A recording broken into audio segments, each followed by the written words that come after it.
my god, TikTok live is so funny. Because literally, why was I just getting shaded? Like, that's crazy to me.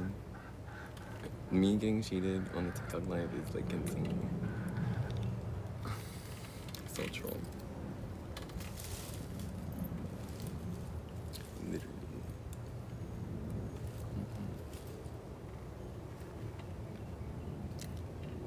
No, literally.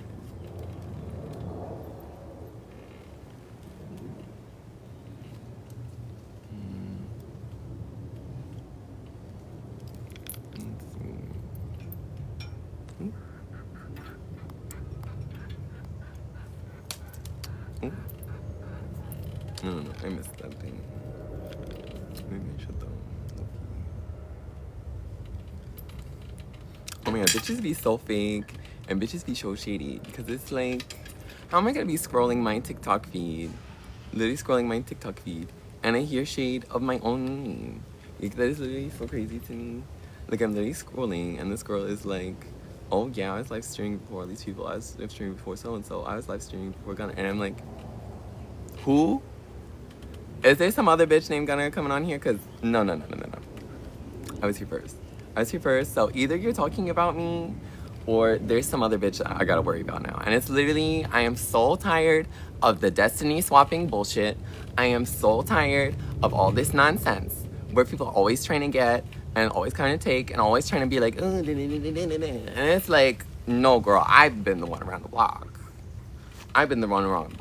Okay, like we all been here, like we all been alive, like we all been doing things, like for sure. But you can definitely know and you can definitely see who was out of the gate, you know, and who was the one doing it. You feel? And literally, it's so like, you know, it's so like, but literally, sometimes you just have to chill with it, and sometimes you have to not take things personal. And sometimes you have to be like, maybe these hoes ain't even talking. Maybe sometimes these hoes not even talking, but it's like, you know, all right.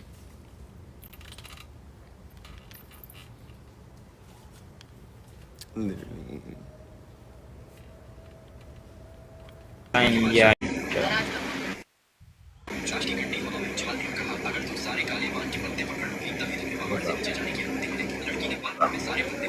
Hi, Gunnar भाई.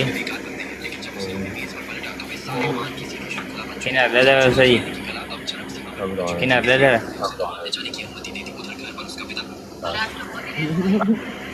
How's it going?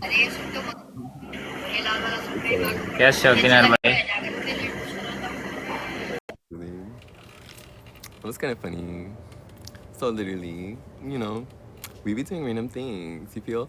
But literally, I was so like, that's so weird. Like, have you ever been scrolling your TikTok feed and literally you're coming across shade at yourself that very second?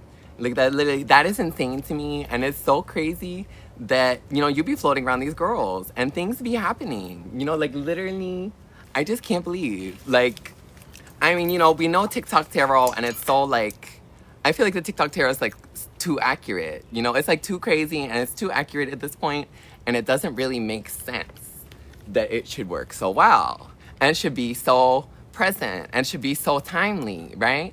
And how could it be just so precise, right? And it really makes you think. No, it really makes you think. And literally, sometimes it just be like that. And I'd say, you know, there's a lot of factors at play, right? And there's a lot of like, you know, reasons that these things could be happening, right? Like, for example, of course, like there's like the universe, right? And the resonance. And I'm always trying to get like that high vibration, right? That's always like my goal, is getting that high vibration and, you know, letting things work themselves out. Tap the screen, you know, if you're watching. And literally, you know, sometimes it's like, you know, you just gotta chill with that.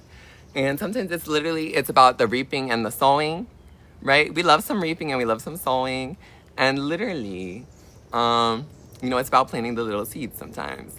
And like we might say, oh, you know, it's just little seeds, right? But literally, little seeds grow into trees. Little seeds grow into trees, and those trees, their roots go, right? And their roots touch each other. And literally, you know, all the roots of all the trees from all the seeds, right? They're all communicating with each other. And so literally, understand, when you go through this life and you plant your little seeds, right, and you do your little things, it literally, it adds up to things. And so we might, again, we might say, oh, it's so small. But literally, I was just on my little trip. Like, if you know anything about me, I was just on my little trip. And I literally, it's a big secret what even happened on there. And it'll come out in the movie. Like, when you see the movie, you'll know what happened, right? But literally, crazy, insane things happened. But literally, understand, along the way, I planted my little seeds. And some of these things are interactions, right? Some of these are people we meet. Some of these are like things. Some of them little bits. These little bits, I'm always losing these little bits. Every single one is seed, right? And literally, that means, I was planting, boys and girls. I was planting, and I planted all around the country. And so these seeds all sprout. I'm not gonna look at them, right? And I'm not gonna like say anything or be like, it's this, this, and this, right? But literally understand these things blossom. Things grow. Things change. And literally, we have our fun with it, And so it comes to a point where it's like, tap the screen. You feel? Send me a little like, come on. Like, I'd tap my own screen, but, that's a little extra, you feel? But literally, sometimes we be chilling, And so I be chilling, I always wonder how these things work, and I realized that I don't really care. I don't really care what happens, because literally, every single thing I say right now, I can just clip it out. You feel? Every single thing I can clip out because I'm just so funny, right? And I'm so engaging, and I can just talk and talk and talk and talk. So literally, it does not matter. It does not matter because every single thing I say can always be made into something else. Because that's just the magic of content, that is the magic of life, and that is the magic of this century, right? This new age that we're in. Is that literally every single thing can live on forever if we so choose. If we so choose, everything can live on forever, like if you love living forever. But literally it could happen, right? And it's like fun to think about, like literally, there with, all time, you feel? And so it's cute. And so like, I think it's kind of sweet, in this way. And literally, it gives me someone to talk to, you feel? Because maybe someone watches, maybe someone doesn't, but in the end of the day, someone will watch, you feel? And it's literally, it's one of those things. Now, I realize now that I can totally just make it into a thing, can't I? And that's kind of the tea, isn't it? Is that kind of the tea? I think we kind of know what the tea is about life. Clap if you know what the tea is about life. Literally. And so it's funny. And so I do think we live, right? Literally, what is all this? We live and we live.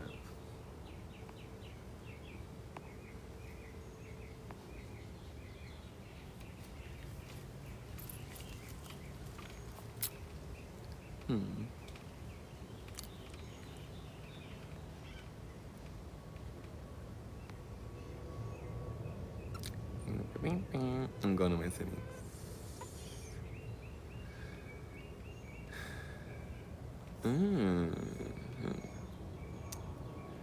See, there's a thing I wanted, but I can't find it. You know what I mean? You know when you have the thing and you can't find it? And you're literally like, things that make you go, But anyway, it's kind of funny. And you kind of wonder, like, which is better. You feel? Because I've been testing these things out, and I was a different place, right? And they just give you, like, I don't know if they're real or not. It gives you, like, viewers, right? But it's like all the comments just seem like generic. You feel?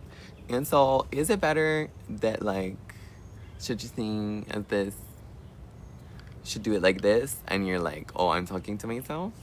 Or is it better that, like, it gives you fake things? You feel? And it's kind of like, I don't know. It's hard to say, because sometimes fake is encouraging.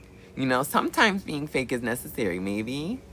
And so, let me be fake with myself, right? Let me be fake with myself for a second and say 1 million people are watching right now. a million fucking people are watching this right now, and literally they're all so quiet. Why are a million people watching this and being so quiet? You feel? And literally, sometimes it be like that, right? Sometimes it be like that, and sometimes we just gotta go along with it. You feel? But literally, sometimes these things happen. Sometimes these things happen, and there's really nothing to be done about it. You feel? And, you know, literally, in the end of the day, you know, things come along, you know? And sometimes you are scrolling the TikTok feed, and one of these hoes is shading you a little bit, you know? And that's okay. You know, it's okay to scroll the lives and scroll past the girl shading me right that second. Like, of course. You know, these things do happen, but literally, it's kind of like, you know, like, time and place. Like, at a certain point, why were you mentioning me that second, and why was I seeing you that second? You feel like that's a little bit too coincidental to me, and that's a little bit too strange, and that's a little bit too much like, how a bitch in my business when you never said a chat. When you never said a like, when you never said a thing, there you are with my name in your mouth. What the fuck is up with that? Like, honestly, I never talked to the girl in my life. And there she is like, oh yeah, I was live streaming before Gunnar did it. And it's like, oh, I was not even live streaming on TikTok. What are you talking about? First of all. And second of all, you never sent a like. Honestly, I've been posting on TikTok longer than you've been streaming, honey. And literally, I ain't seen a like from you once. Okay? That's what it comes down to sometimes. But literally, sometimes we're petty, right? Sometimes we could be a little petty, and that's fine. You feel? Like, sometimes it's good for drama. And literally, you know, these girls be mad shady. That's, like, all I know. And it's so weird because people want to always be all, like, Silent Hill. Like, it's always Silent Hill. And it's like, we know at least 200 girls in the room, right? There can be 200 hating hoes in the room, and that's okay. Honestly, there can be 500 hating hoes. There can be a million hating hoes. And that's, you know, it's doable, right? We get along. But literally, don't go shading me on your TikTok live. Like, literally, that was insane to me. And it's insane. And it's literally, I mean, I've always said it, right? The ingredients are going to walk in, right? You know when you're spilling tea and the ingredients walk in? Ditto. Like, it's literally, it all comes back to the TikTok tarot. Like, somehow the TikTok tarot algorithm thing, it's worked so well that literally somehow the live delivered me, like, that very second. Delivered me my own shade that very second. And, you know, we live. Like, honestly, I do live. And honestly, that did get me. Because I literally was like, bitch, why are you shading me right now? You know, I will hop on live and I will discuss such. Okay? And it's literally, you know, these things happen, right? But I'm just trying, that's the whole thing, right? I was just sitting here trying to chill. I literally wanted to relax, right? I literally just want to sit out here and relax. And this girl does me shade for like 0.5 seconds, and I'm like, no, time to hop on live. Like, I mean, we kind of live for that, right? We kind of live for that. But at the same time, it's like, girl, what? Huh? Like, what? How did we get here? Literally, how did we get here, and like, what's going on? You feel? Because I know these girls ain't talked to me before. Why are you saying my name when you never talked to me before?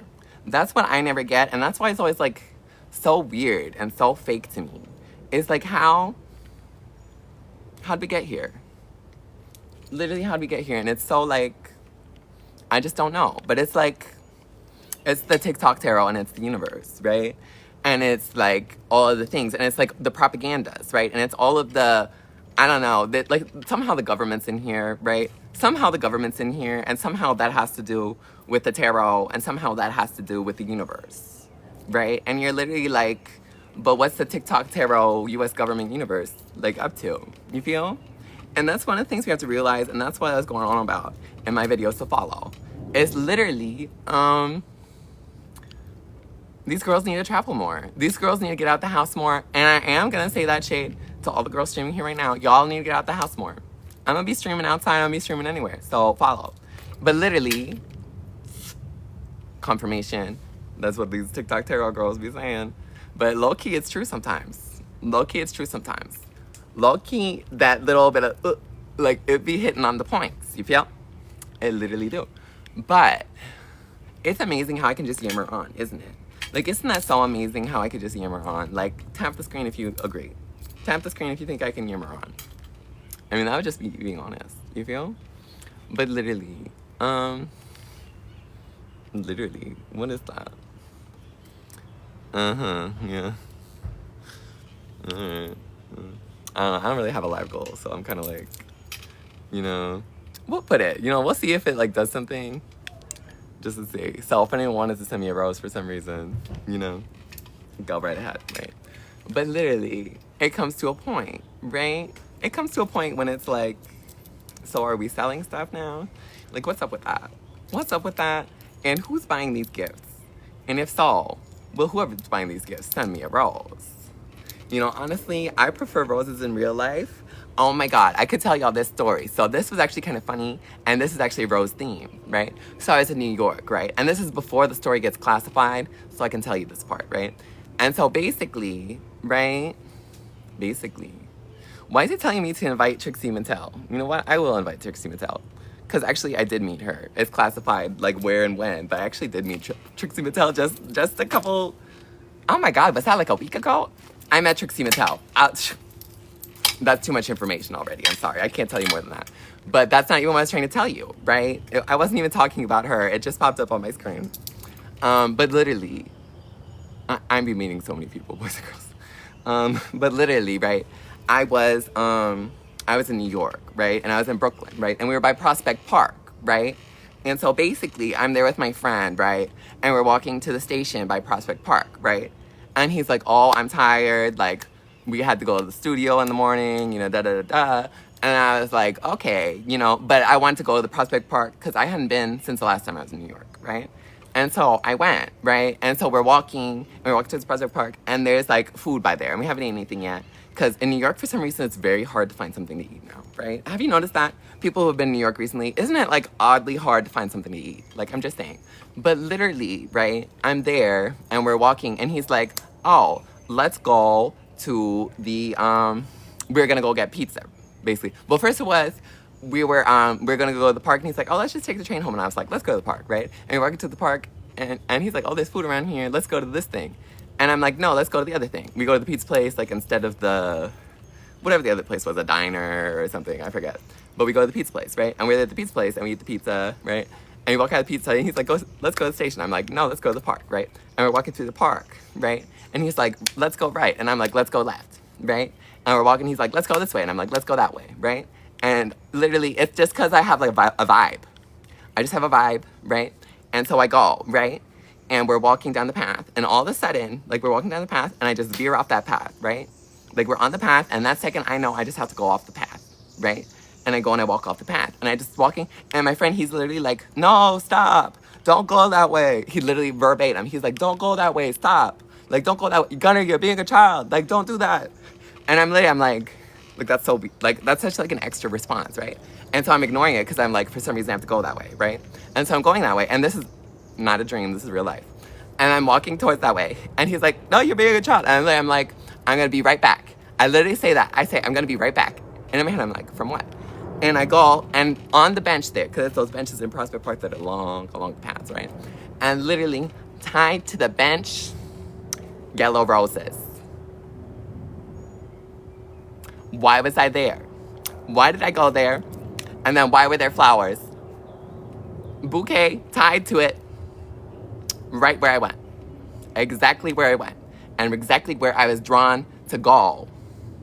Exactly where I was drawn to go, those roses were right there. Right?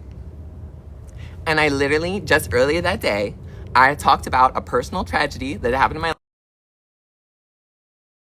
Not public knowledge, right?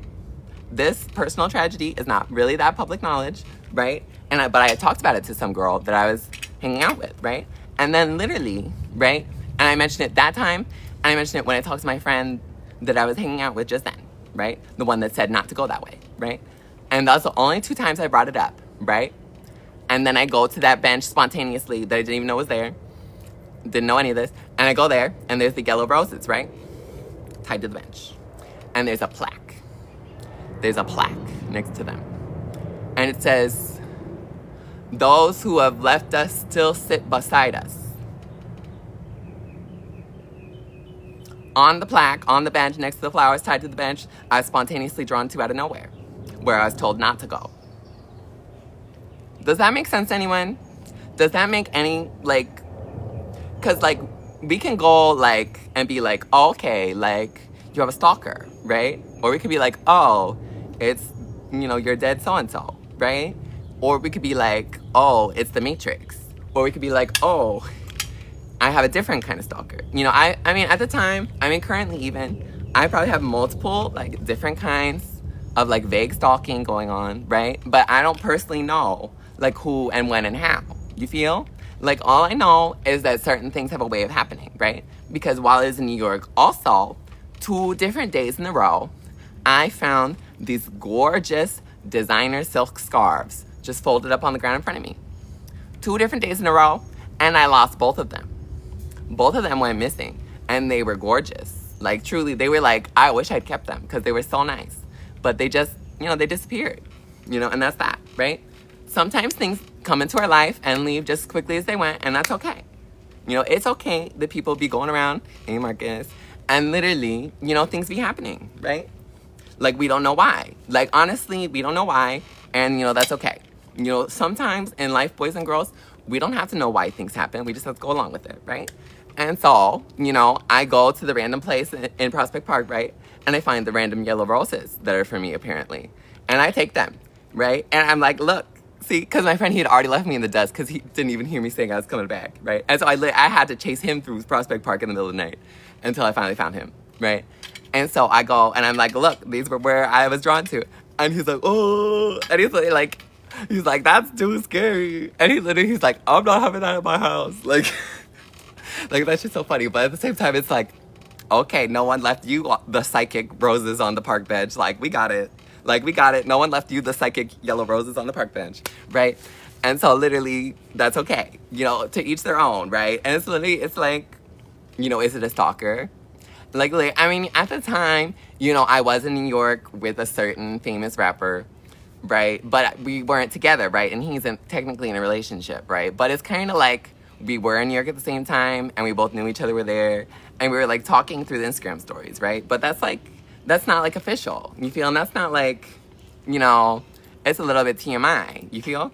And literally, you know, was it him? I don't know. You know, that's the thing, because, you know, with the internet, sometimes people can film things ahead of time to fake their locations. And, you know, I'll do that sometimes for safety reasons, you know? But literally, I mean, I've realized, you know, the only time my whole trip, right? And most of it conducted totally in secret, right? My whole trip around America, you know? I mean, I've got all my TikTok drafts. I've got, like 100, like, secret videos right now. But literally, I gotta keep those videos safe, boys and girls. I'm like, where's some... Let me just, like...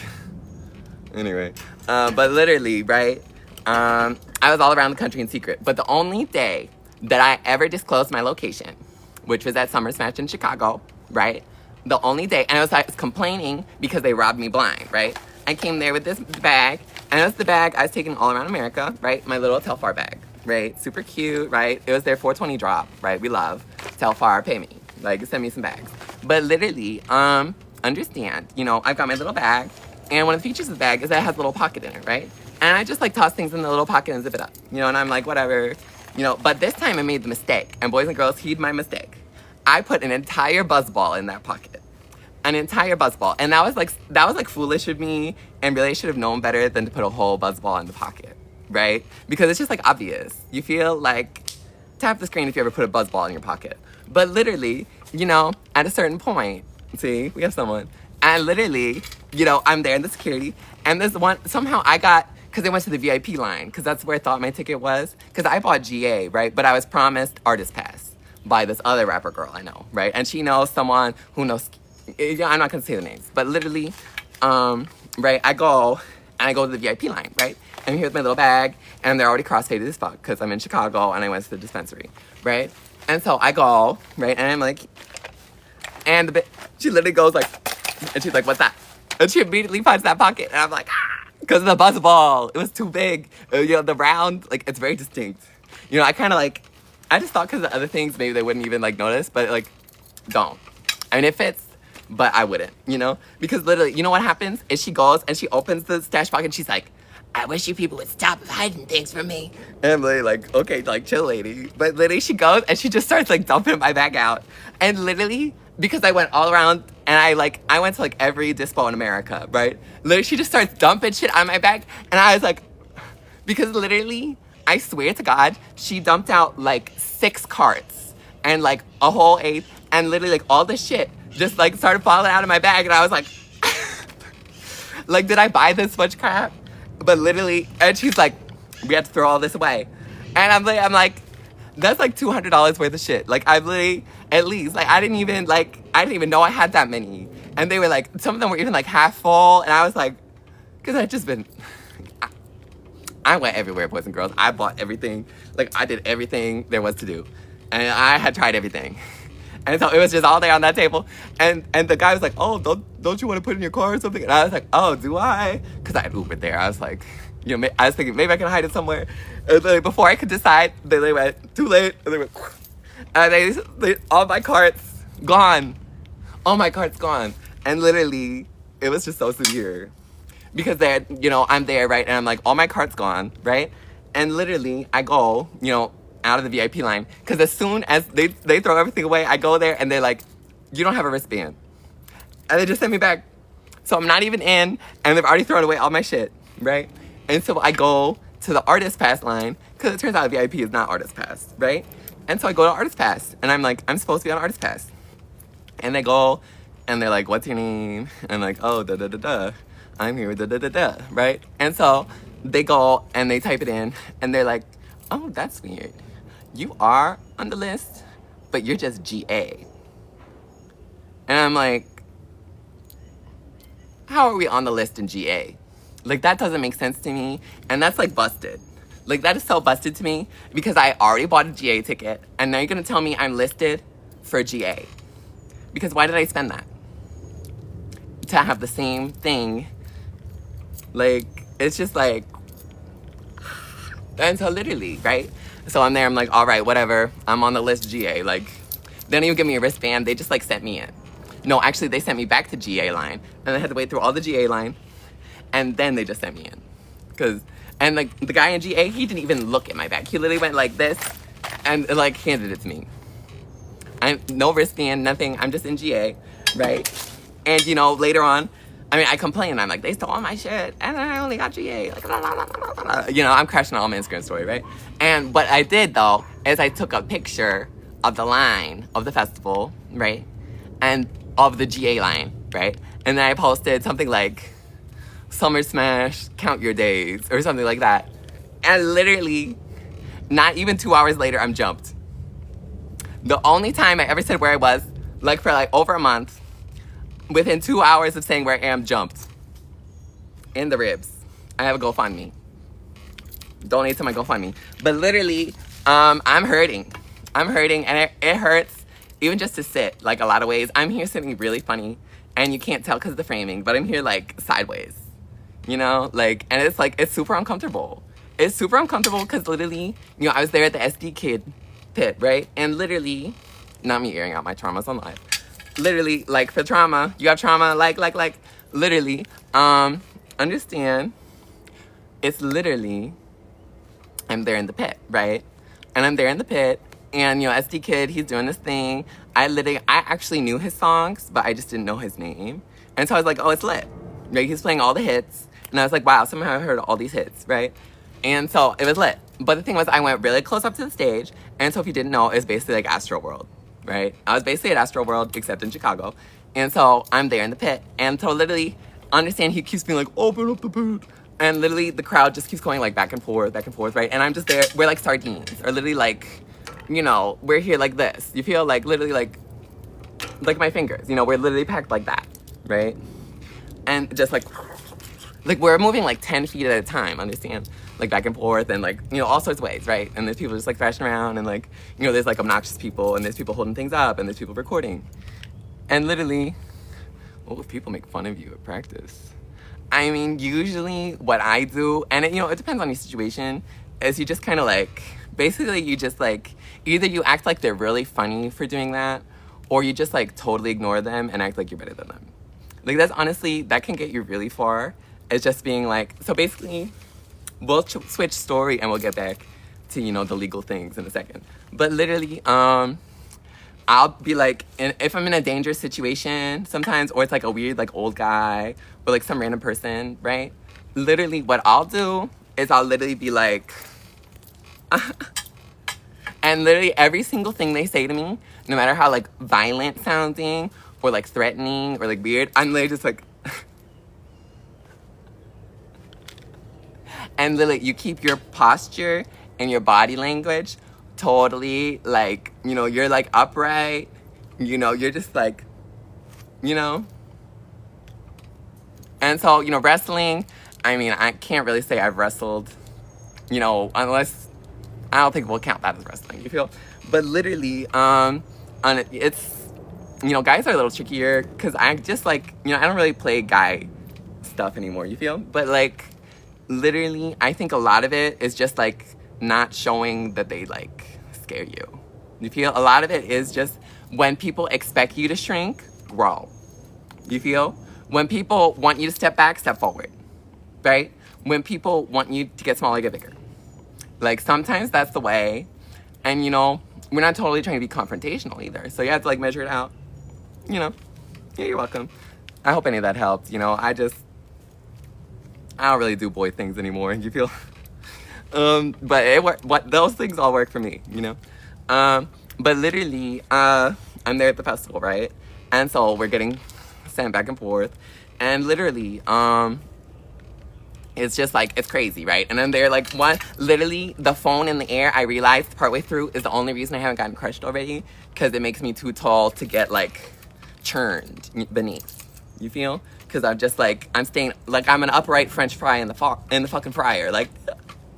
Literally, right? As we're going, like recording SD Kid, he's like, blah, blah, blah, blah, you know? And so, there's one time, though, I get tossed upwards somehow, because, you know, I'm pretty tall, right? And I get tossed upwards, and literally, somehow, when I come down, right, an elbow goes, like, basically, like, beneath, upwards into my chest cavity. Like, it basically, like, bypasses my ribs, right? And it hits my ribs, too. But from the inside, basically. Like, it was really fucking weird. Like, it went, like, in my body, the elbow, right? No marks. No marks. And that second, I'm completely winded. And if it wasn't for the fact that we were like this, you know, like my fingers, you know, every direction, fingers, you know, they held me up just by sheer squish. Right? But I was completely winded and I couldn't even stand, basically. And I'm there getting thrashed around by this pit, right? And I'm there still trying to record, still like, at least I can stand up, you know, at least I can keep going, you know? And I'm like, just record this shit, you know, we'll watch it later, right? And literally, I look down as I'm there, like getting thrashed aside, totally winded, just getting like hit every way and just like, well, it's the people, right? I look down. And like 3 or 4 different little fists are hitting me in the ribs simultaneously. Fists. These little white girls' fists directly into my ribs again and again under the guise of me getting thrashed around in this mosh pit. I just thought I was just like so winded and so like literally, like, you know, in the video game, when you get hit and the screen turns red, or, like, it, like, fades out, or it's, like, it was like that, and SD Kid is up on the stage performing at the same time, right? And so it was too much stimuli. But I look down, and I see it. All these little white girls' fists punch me in the ribs. And I turn to them in the pit, and I say, can whoever is punching me in the ribs please stop? And they look at me and they just say, oh, you're just so big. What the fuck does that mean, bitch? I'm just so big? Big how? Big tall? Big T-slur? Or are we talking big like you saw on my page? Are you talking big like your shooters for insert name here? Okay? Because we don't know. That's the whole thing that I've been trying to parse out, basically. And, you know, it's like trauma, right? You know, and like, we live for trauma, you know, story time, right? But literally, we lived through trauma, at least, right? It literally, though, it comes to a point where you're like, why do these things happen? Like, who came up with this? Like, what was the plan? Like, what did we set out to do today? And was this already planned? Was this supposed to happen? Were these things all set in motion already? Or did they happen on the fly, right? Did these girls know who I was? Or was I just some random person for them to beat up? Confirmation. I don't know which that was confirming, but literally, it makes you think. Because you're like, I mean, it is, it do be giving, like, I mean, obviously, like, phobic violence and everything, totally, right? Like, totally. Like, absolutely, that's part of it. But it's literally, my iPad is at 4%. This is the iPad I'm on. But literally, it's like, who did it? If you've been watching the story, who did it? Was it premeditated, or do you think it was random? Let me know. Guess. I mean, I don't know. What do you think from the story? You feel? But literally, it's just so crazy. And it's so crazy that people would be so hateful and so violent. But that's the whole thing, was that the whole festival was like, kind of like set up that way. You feel? From the fact that they'd had that vendor that was supposed to do that, and then it was closed, to the fact that they were confiscating things at the door, to just overall the music and the things they told people to do. You feel? Like, what was the purpose? What was the thing? And literally what? Do you have dinner plans? I have food. Okay. I'm in a video right now. Oh, all right. Oh, for God's sake. I thought you had dinner plans. I bought a salad. I mean, sometimes you just buy a salad, you feel? But literally, makes you think. Really makes you think, doesn't it? Because it's kind of like, wow, 1.1K likes? That's actually impressive. Because I've only been doing this a little while. We live. Keep those likes coming, girls. So literally, I haven't been able to decide, Like, was it something they planned ahead of time? Or was it just spur of the moment, And we can't really say. It's complicated because there's a lot of factors at play, right? Like I said, it was the only day that I had put my location. So maybe it could have been from that, right? It could have been because they revealed my location and they happened to be there, right? It could have been because I revealed my location and they didn't happen to be there and they went, right? It could be they revealed my location and someone else sent them there because they knew I was there, right? Or they were already there, and because they knew I was there, they had the people that were there do it, right? But then it's kind of like, who, right? Who would have to do it? Like, was it one of the rap girls I know, right? Was it the guy that was supposed to be, that I knew, right, that was playing the festival? Like, was it him? Was it his girlfriend? Who put out the hit? Who put out the hit? Like, that's what I want to know. Like, I just want to know who and why. Like, I've been dying to know why and who. And literally, obviously I have video footage, so I'm gonna go back through the footage and see who exactly hit me. Hopefully I'll be able to see it, from the concert footage, who was punching me in the ribs, right? I mean, it was like just a crowd of vague white girls to me. Like, it wasn't like none of their faces like registered, you feel? Like, it was just like, I just knew it was these little girls punching me in the ribs, you feel? But literally, who? Why? Why? Because it's like, I mean, I've just been like crashing out my Instagram stories and stuff because it's like trauma. It's very traumatic. And literally, like, understand, of course I've experienced violence, right? And of course I've experienced like bad words and like all sorts of things, right? But literally, generally speaking, if you are at a concert, you are not expecting a bunch of people to be punching you in the ribs. Like, that's just something no one's really looking for. That's something no one's really thinking would happen, right? And so it's like, why? Literally, it's like, why?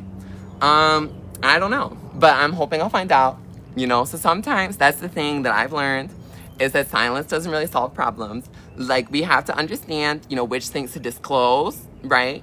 And which things to keep to ourselves, right? Because we need to be able to figure out the stories.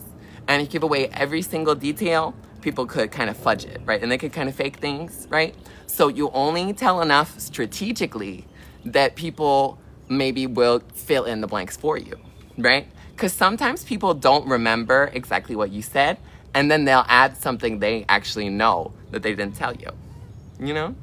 Makes you think. Hey. Oh, I'm doing good though. Like, I'm chilling. I mean, it's just like, I'm bitching and moaning right now because I got assaulted and punched in the ribs and stuff, you know? But that was like 7 days ago.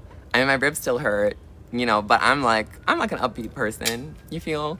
And I like doing things, you know? So that's like the hard part for me is that like, you know, I like doing things and getting things done and like working, right? And like grinding, right? And because of the rib thing, I'm not really supposed to do anything. Like, I'm not really supposed to lift anything or like walk. Even like sitting, again, is like kind of uncomfortable. You know, I'm here sitting funny, you know? But like, I'm good in the sense that like, I like talking, you feel? Like, I'm good in the sense like, here we are, you know? Like, I'm good in the sense that like, I'm glad to be resting, you feel? Because it's like, once you go around all the world for like a while, and you know, I was around the world for a while, you feel? You get a little tired. You do get a little tired, and you know, once you get assaulted also, then it's like, it's good to be home. You feel? Miami, woo! Tap the screen if you love Miami. But literally, uh-oh.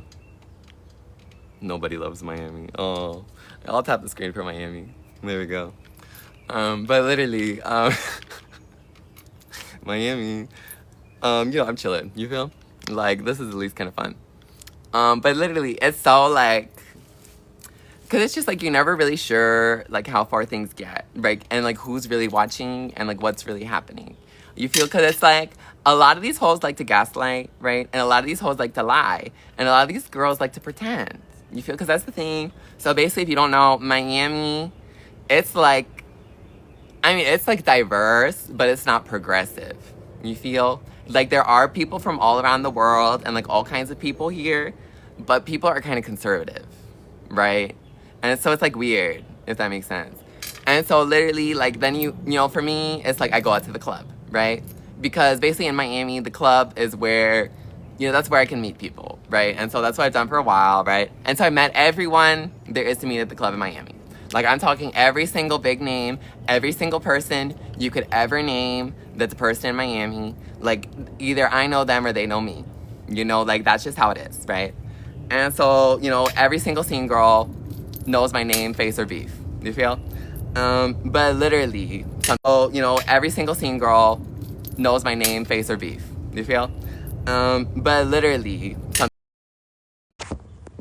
oh my god. I'm sorry, y'all. Hopefully that was continuity. Literally, my iPad died, but I switched it to the phone, so it's fine. Because I was beefing so much, I had to keep talking, you feel? So literally, you know, it was so crazy, right? It was just so crazy. And I literally lost the thread of what I was saying. Like, I literally had a point there, and if someone could remind me what I was saying before my iPad died, please tell me.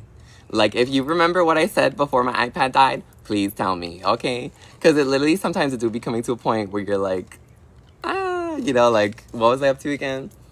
But literally, sometimes you just gotta tap the screen. Tap the screen. And literally, you know, it'll help me remember. You feel? I think I'll remember what I was talking about if you tap the screen.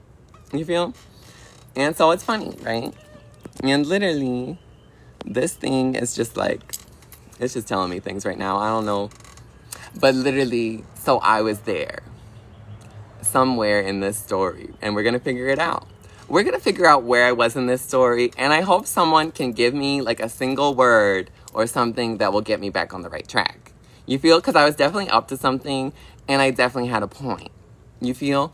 And, you know, I was talking about like getting assaulted and stuff. But I don't think that was the point I was getting to at that moment.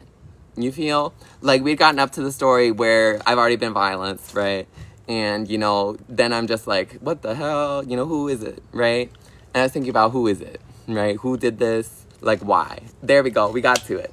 The Miami girls and how fake they are. That's what we were talking about. So, literally, tap the screen if you're a Miami girl. Just so I know not to insult. Literally, like, where's my rocket ship daddy? But literally, that's the thing. Like, the world is not enough. I need an interplanetary device. Okay, we need to time travel. We need to go through space. Like, I need to go to the center of the planet and meet the aliens that live there, right? Oh, hey, Viper Jones. You know, I make sure to say something if someone says something, you feel? But like, I've gotten the Grimes accusation before, and it's not just because I smell like pennies. Right? Low-key, girls love saying you smell like pennies. And sometimes you're like, do I? And you have to like smell yourself to decide. You feel? Because sometimes we do be smelling like loose change. You feel? Like, there's certain eras, there's certain, conditions. Sometimes I smell like cheese. That's what I've noticed. And it's like a good cheese. It's like a mozzarella. And it's like, I smell the mozzarella smell, and I'm like, that's kind of nice. So it's kind of like, I feel like if I smelled like mozzarella cheese all the time, I wouldn't need deodorant. You feel? But it's not all the time. It's not all the time that I'm going to smell like mozzarella cheese. And I don't know why. I don't really know. Does anyone know what makes you smell like things? And like, why? Like, I mean, it makes sense that, like, sure, you eat something, right? And you digest it, and it's made to stuff, right? And your body uses the stuff, right? Sweat and boogers and everything, right? But literally, what makes your sweat smell like cheese? And did I just eat a lot of cheese? Actually, today I'm not going to smell myself on live to find out, but it's just like, cheese. I do like mozzarella cheese. I like a good caprese salad, and you just slice those things up, right?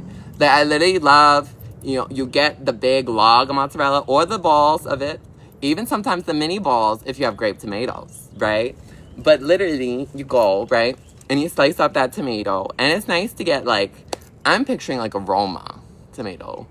Or I'm picturing, like, if you want to get real fancy, you get, like, a beefsteak tomato, but it has to be, like, heirloom, and it has to be ripe. Like, it has to be at least red, and not, like, the fake red, either. Like if you like a real ripe tomato. But literally, understand, right? They're actually doing something to the tomatoes. And this is something I've read books about, so I can tell you. So basically, on the tomatoes, right, they're doing this thing, right? There's this chemical they can spray. They pick every tomato in Florida green. Basically, every tomato everywhere almost now is picked green. Except if it's like real heirloom and real fancy and real fresh, right? If you grew it at your house, right? Other than that, green. And these tomatoes are so green and so hard, right? And the reason is they have to ship them like they're rocks, right? And so if they were ripe, right, they would get all bruised just from rattling around in the train and the truck and wherever, right? So they pick them green. And it's also quicker. It's more efficient. And they can use confirmations, more pesticides, and, exploit labor and all that, right? And so you have the super green tomatoes, super unripe at all, right?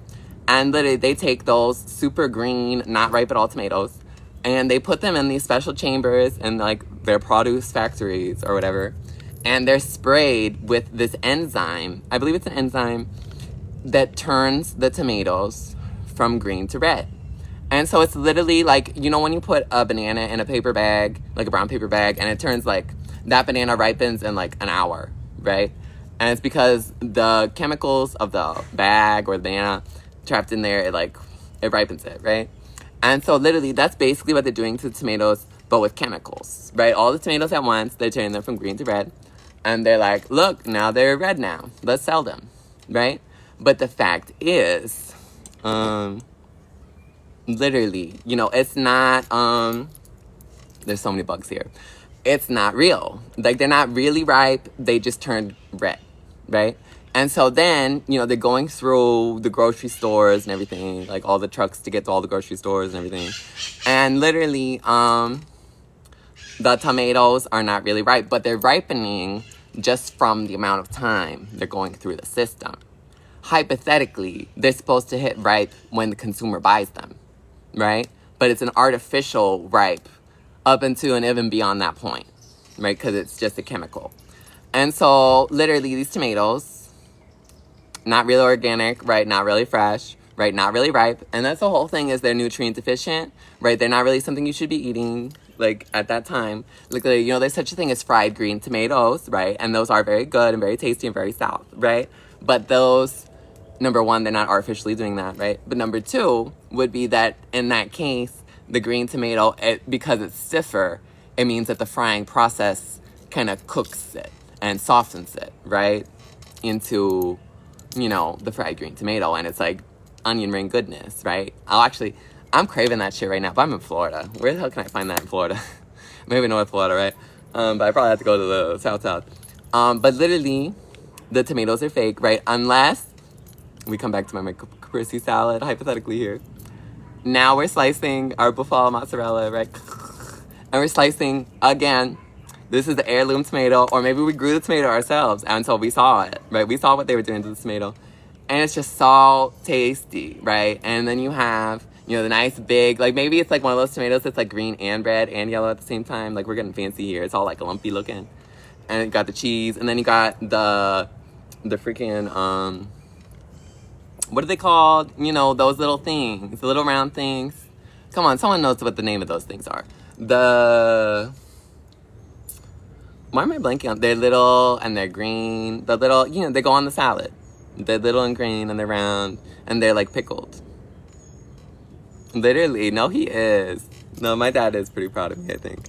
But literally, he likes a good caprese salad too, And so literally, I'm eating this delicious imaginary salad right now.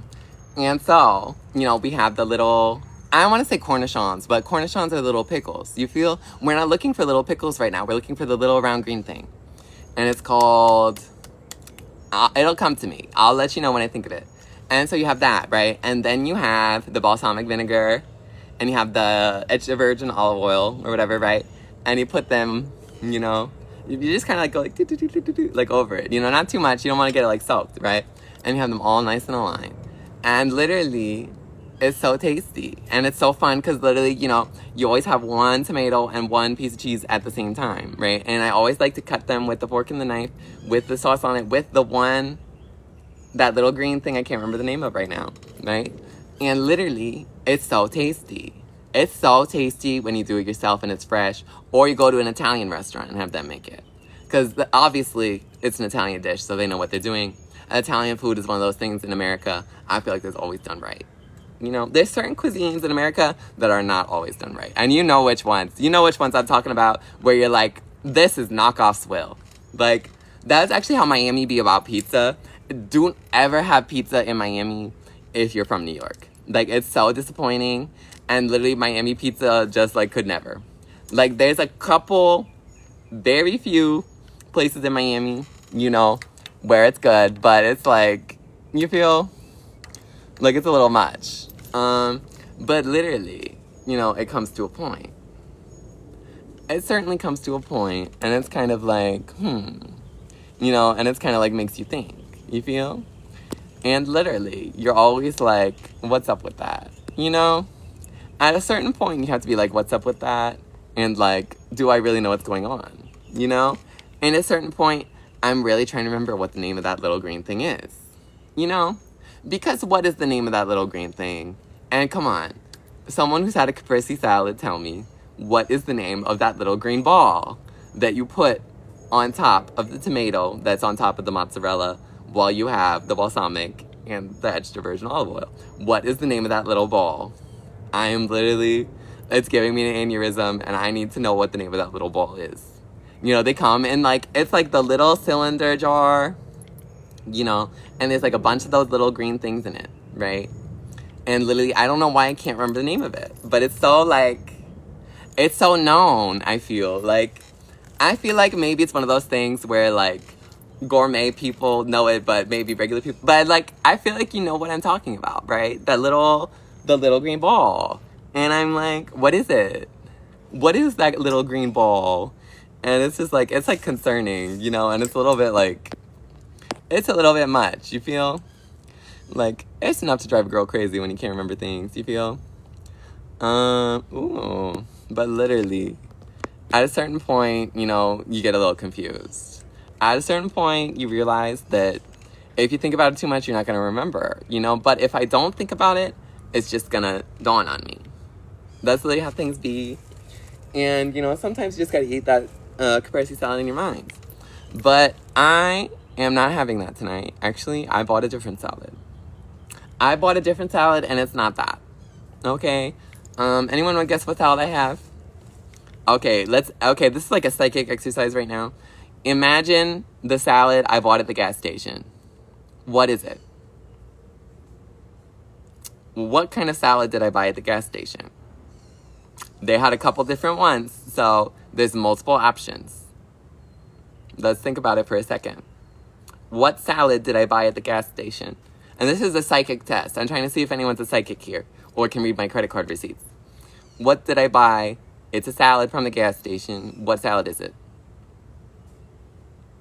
A lot of these girls can't guess what salad I bought. A lot of these girls can't guess what salad I bought, and that's just so crazy to me. And that literally, you know, certain things do fall in the category of makes you think. And certain things do fall in the category of, oh, are these girls ripping me off? Like, sometimes you literally have to be like, And you have to be like, And you have to be like, that doesn't add up, does it? You know? And sometimes you have to be like, you know? It really makes you think. And at a certain point, you know? At certain points, you tap the screen. Let's see if we can tap the screen. And let's see if we're live, right? And let's see what these things mean, right? Because sometimes we just be up to stuff. And you're like, what is up with that, right? At a certain point, you have to be like, what is up with that? And you have to be like, right? And literally, at a certain point, you have to tell another story.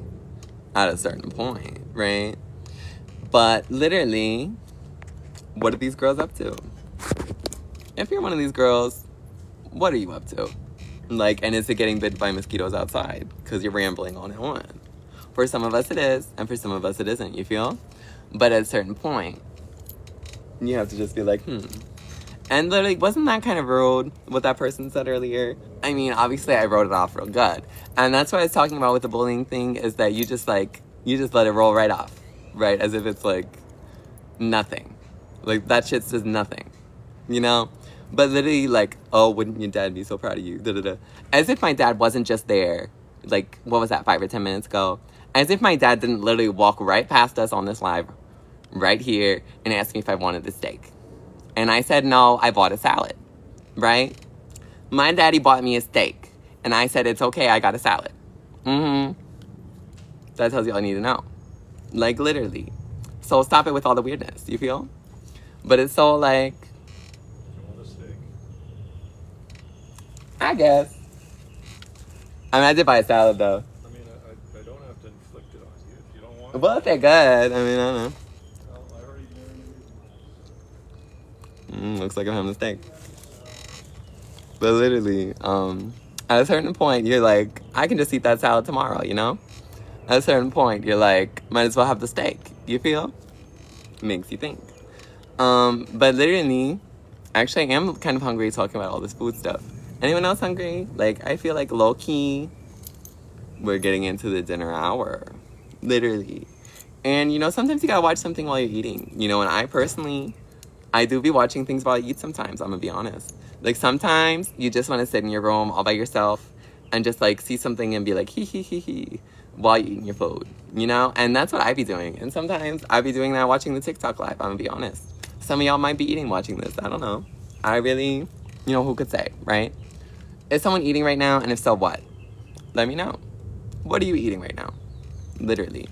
But it's literally, all this stuff confuses me, and I guess that's by design. You feel? Like, certain things, you're like, huh? You know? And it's like, can you please just, like, fill me in? At a certain point, it's like, fill me in. And at a certain point, it's like, just tell me what's going on. You feel? And at a certain point, you're like, you know? Sometimes you're just like, And literally, thanks, Marcus. But literally, these girls be watching, and these girls be liking, so thank you, Marcus. Anyone else in particular? I'm not sure, but I know Marcus does, so thanks. But literally, thanks, Marcus.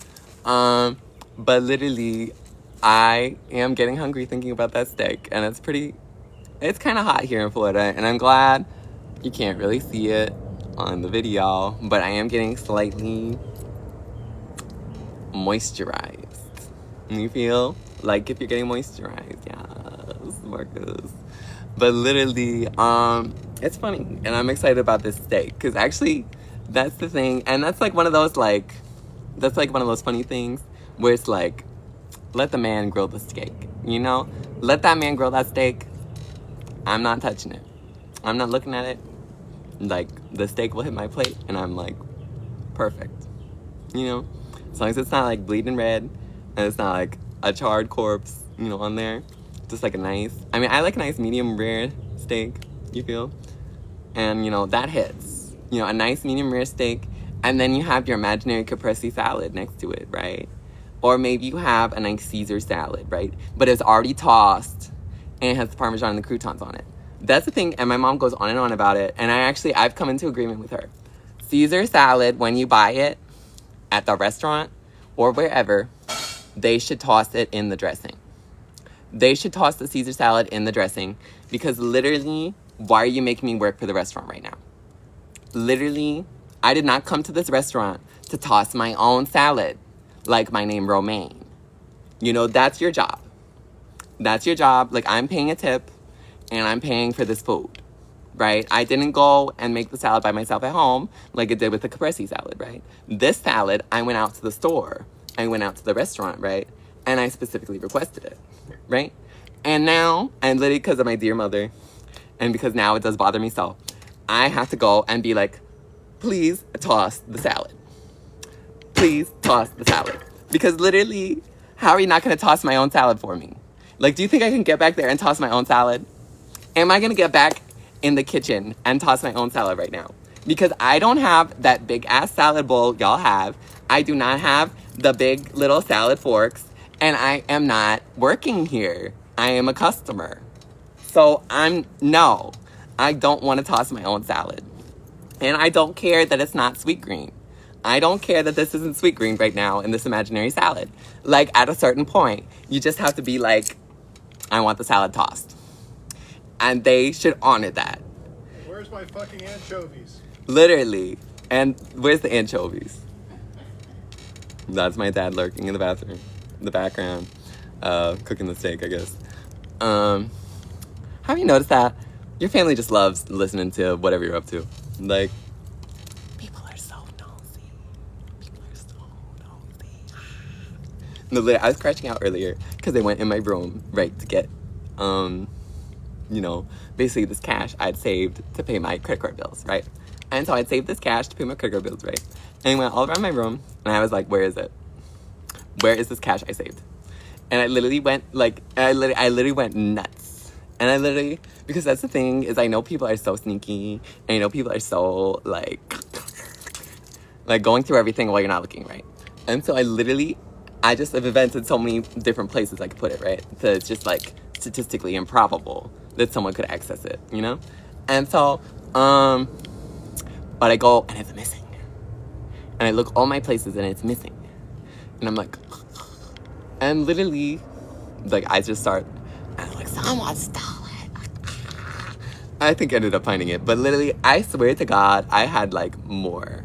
You feel? And I feel like people be so sneaky. And it's like, what if one of these girls broke into my house while I was on vacation and, like, but it's like, you know, it's improbable, right? But it's not impossible. You feel? And this is why people sometimes invest in security cameras. This is why people sometimes, they be protecting themselves. This is why people sometimes be using a bank.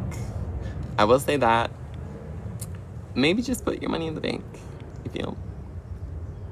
Like, if it's not like a ton, right? I mean, you have like a lot of money, then you should invest, right? And you should get stocks, and you should get like, I mean, you have like lots and lots of money, real estate, obviously. If you want to throw your money away, crypto, right? But literally, I would not. That's the whole thing, is I knew about Bitcoins when they came out. I was very early to the Bitcoin knowledge, and literally, I heard about Bitcoin when it was $4 a coin. $4 a coin. Do you know how much Bitcoin is now? It is not $4. Let me tell you that. A Bitcoin is not $4 no more. But literally, I was a child, so I could not buy one. And I went to each of my family, and I was like, look, there's this thing called Bitcoin, and they're only $4. Let's buy one. And they were like, not with my credit card, Gunnar.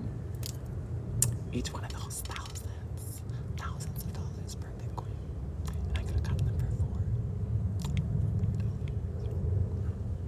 $4. That's why you listen to my advice, boys and girls.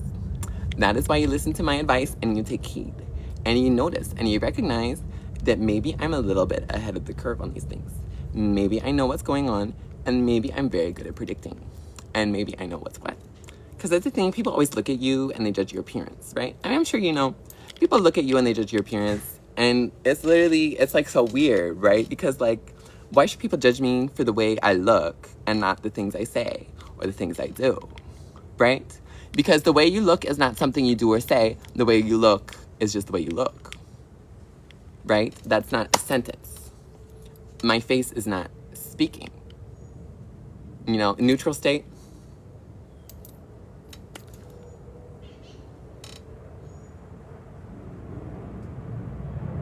Is it saying something?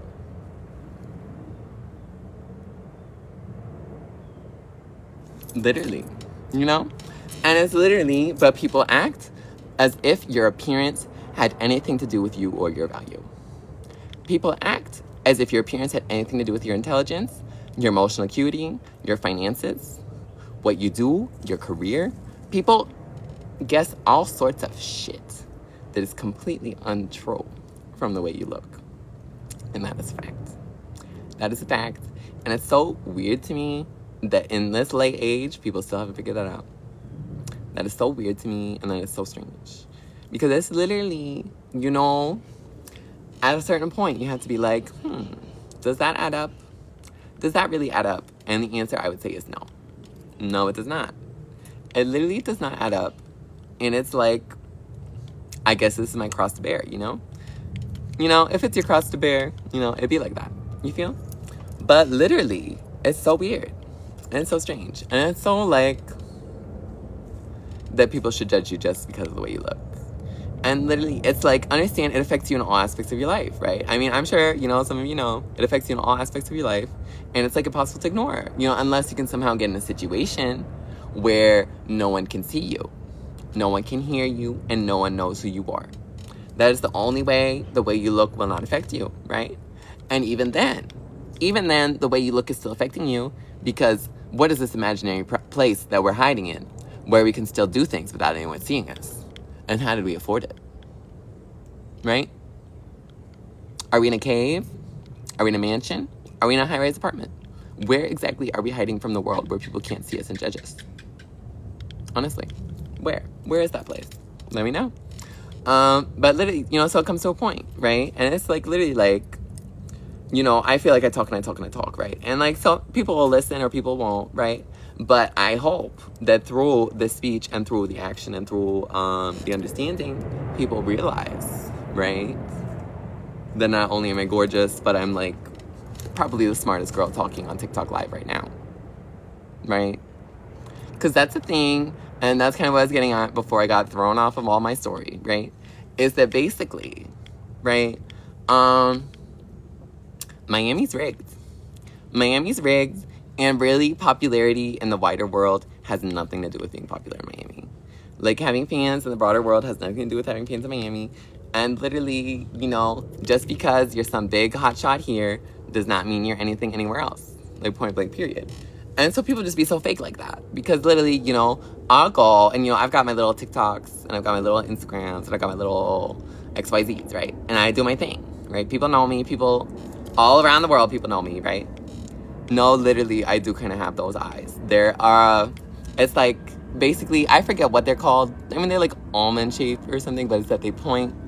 I don't know, even the live maybe is hiding it, you know, but they have a slight downward slant, yeah. And that's what gives them that kind of look, right? But it's funny because when I smile, I actually look super, like, you know, and I'm like, you know, like, I look happy, like, when I smile. But the default, yes, they do that. Like, I would agree. Like, and I can emphasize it, too, you know? Makes you think. But literally, you know, it be a thing. And so Miami girls be so fake sometimes. Because it's like, you know, you can have fans around all the world, right? But you go to the club in Miami and everyone's like on God. Everyone's just there like. And it's like, who are you? Like, that's the thing. Because I literally understand, I can walk in the door of the club and someone's like, oh my God, I saw your IKEA TikTok haul. And I'm like, period, you know? Period. Of course you did. Of course the twink walking out of the club saw my TikTok. Like, yeah. You know, and I keep it pushing, right? I keep it pushing, and I go and I dance in the DJ booth, and yada yada, right? But literally, I mean, these girls just be so like, it's just catty and it's like petty because it's like seen versus the world, you know? And it's like, I can't help it that the world loves me, you know? Like, literally, like, the universe loves me. Like, it's lit. It's lit. Being in alignment with the universe is lit. Doing the right thing is lit. Having so much fun is lit. Treating people with kindness and respect is lit. Literacy is lit. Reading books, lit. Literally all the above. All the above is true. And if you did all those things, you'd be lit like me. Period. But literally, you know, these girls be so catty and so jealous. And it's like, you know, girl, like, I mean, that's the thing is because I give girls the respect. Like, girl goes up on the stage, I clap, right? Girl wants to change, I give the change, right? And literally, you know, it's just like, you know, I film the report. Like, I'll tag the club, I'll tag the queen, you know, whatever, right? You know, I'll do it because I'm nice, right? And I like lifting people up and being supportive. And literally, I be talking, like, I don't care. And literally, thank you, baby. That's more than 2 people right there, basically, you know? Like, we're chilling. But literally, you know, girls be so fake. And it's like, you talk to 2 people, well, number 1, I ain't nobody's brother. You feel? But number 2, this gets clipped. Understand? This is just like stage 1 of me talking. Because I say all this talking, then it goes through the video machine. TikTok right now is making this into sound bites. Like, I literally, this is just like the garden holes. You know, this is just me talking. And this will equal something. Like, I don't really, you know, I don't mind. You feel? And so literally, these girls be so fake. And so, you know, just because, oh, you know, live doesn't really mean anything, like, in that sense. Because you're like, someone's like, oh, like, oh, da, da, da. But it's like, you know, you go on some girl with like 100,000 followers and you can see just as many people watching. You feel? Like, I'm not concerned. But literally, you know, but people watch my videos all around the world. Like, I'm not, exactly. I be talking to myself at home. Like, that's the thing is like talking on live and really to me, talking in TikToks, I find it like so like healing and so like liberating to me because going about day-to-day life, I'm not allowed to speak. So much of the time, you know, I mean, I worked in retail. I worked under NDAs. You know, I worked and experienced very secret things. Like secret, like world-changing things I have experienced and seen that I'm not allowed to talk about, right? And so, the idea that I can turn on a video and it doesn't matter what anyone else thinks and I can say whatever I want, that's like freedom to me. That's like freedom to me. And literally, I live. I live and I live. Because how can I just like, do you see, I literally have so much to say because I can't say it. And it's like, exactly, go off. No, thank you, Elizabeth. Literally go off. Like, it comes to a point, you know? And like, we gotta go off. And I think everyone, like, honestly, it's like, so, it's like, you know, it depends on how you need to get it out. You know, for me, talking works really well. Like, my dream journals, I like to type. I like to type a dream, you know? But real, like, you know, IRL, I like to talk it. You know, and so to me, I mean, if I'm angry at a guy, it's a text, right? And that was a paragraph, right? And he better read that shit. He better read that shit. Because otherwise there ain't nothing to talk about, right? But literally, you know, in a video, I can just talk. And so I can literally talk, I mean, God knows how long I've talked now. But, you know, I can hit that 10 minutes on TikTok easy. Follow me. I hit it easy. Just my last video, you would never know that shit was 10 minutes because I'm so engaging. And I have so much fun. You know, and literally, because that's the thing, is like, I feel like if you have something to say, you should say it. You know, if you have something to say, you should say it, especially if it, like, is useful in some way. Especially if it helps someone, like, because it's not always you that you're helping by saying things, right? Sometimes it's, like, some random person. Thank you, baby. No, literally, I'm low-key, I don't know why I'm so locked in right now. But literally, you know, it just comes to a point, because it's, like, basically, like, all the things that happen in your life, and all the things you experience, right? They're all kind of turned into like stories, right? Of things that have happened to you. And it's like, who are we telling this story to? You know? And, you know, sometimes things happen. Like in my life frequently because my end output again is all this video and all this content, all this internet and all these people watching, right? TikTok tell me, y'all haven't followed yet, so follow. But literally, you know, understand, you know, the things that happen to me are not really happening for me. They're happening to me, and I experience, punishment and reward for sure. Like, experience lots of things, right? And I get, stuff. I get stuff for doing things I do, and it's not like direct stuff. It's just like falls from the sky stuff, and I'm like, yay, You ever get stuff that just like falls from the sky, and you're like, hooray. Like, it's low key like Hunger Games with me. Like, I don't know. Like, even that, I'm like, that's sussing me out even saying that. Like, so like, let's not discuss. Like, let's not go with the Hunger Games right now. Like, I'm not ready. Oh no. But literally, shit be falling from the sky. I don't know, boys and girls. But it's literally, understand these things are not happening like for me alone. These are not happening for there's things I get that are just for me, and there's things that I get that are just my personal, like, internal things to know and see and experience and feel, right? Of course. Or there's things that I'd only share with my family, right? Or my friends or whatever. Like, things that are just like, it's private, or it's like just like it's like a special like inner garden thing. Because I believe you have to have some things that are like sacred, that are like things you like hold to your heart, and you're like, I have a couple of those things that I'm not telling what they are, but they're pretty big things. But literally, a lot of things though that happen are actually so I can talk about them, and so I can share them with you, and so I can film them. There are so many things that happen when you just turn on your camera. Understand, and that's the whole thing that I love about video as a medium. That's the thing I love about live as a medium, is that essentially things just happen. Things just happen, and they happen all the time.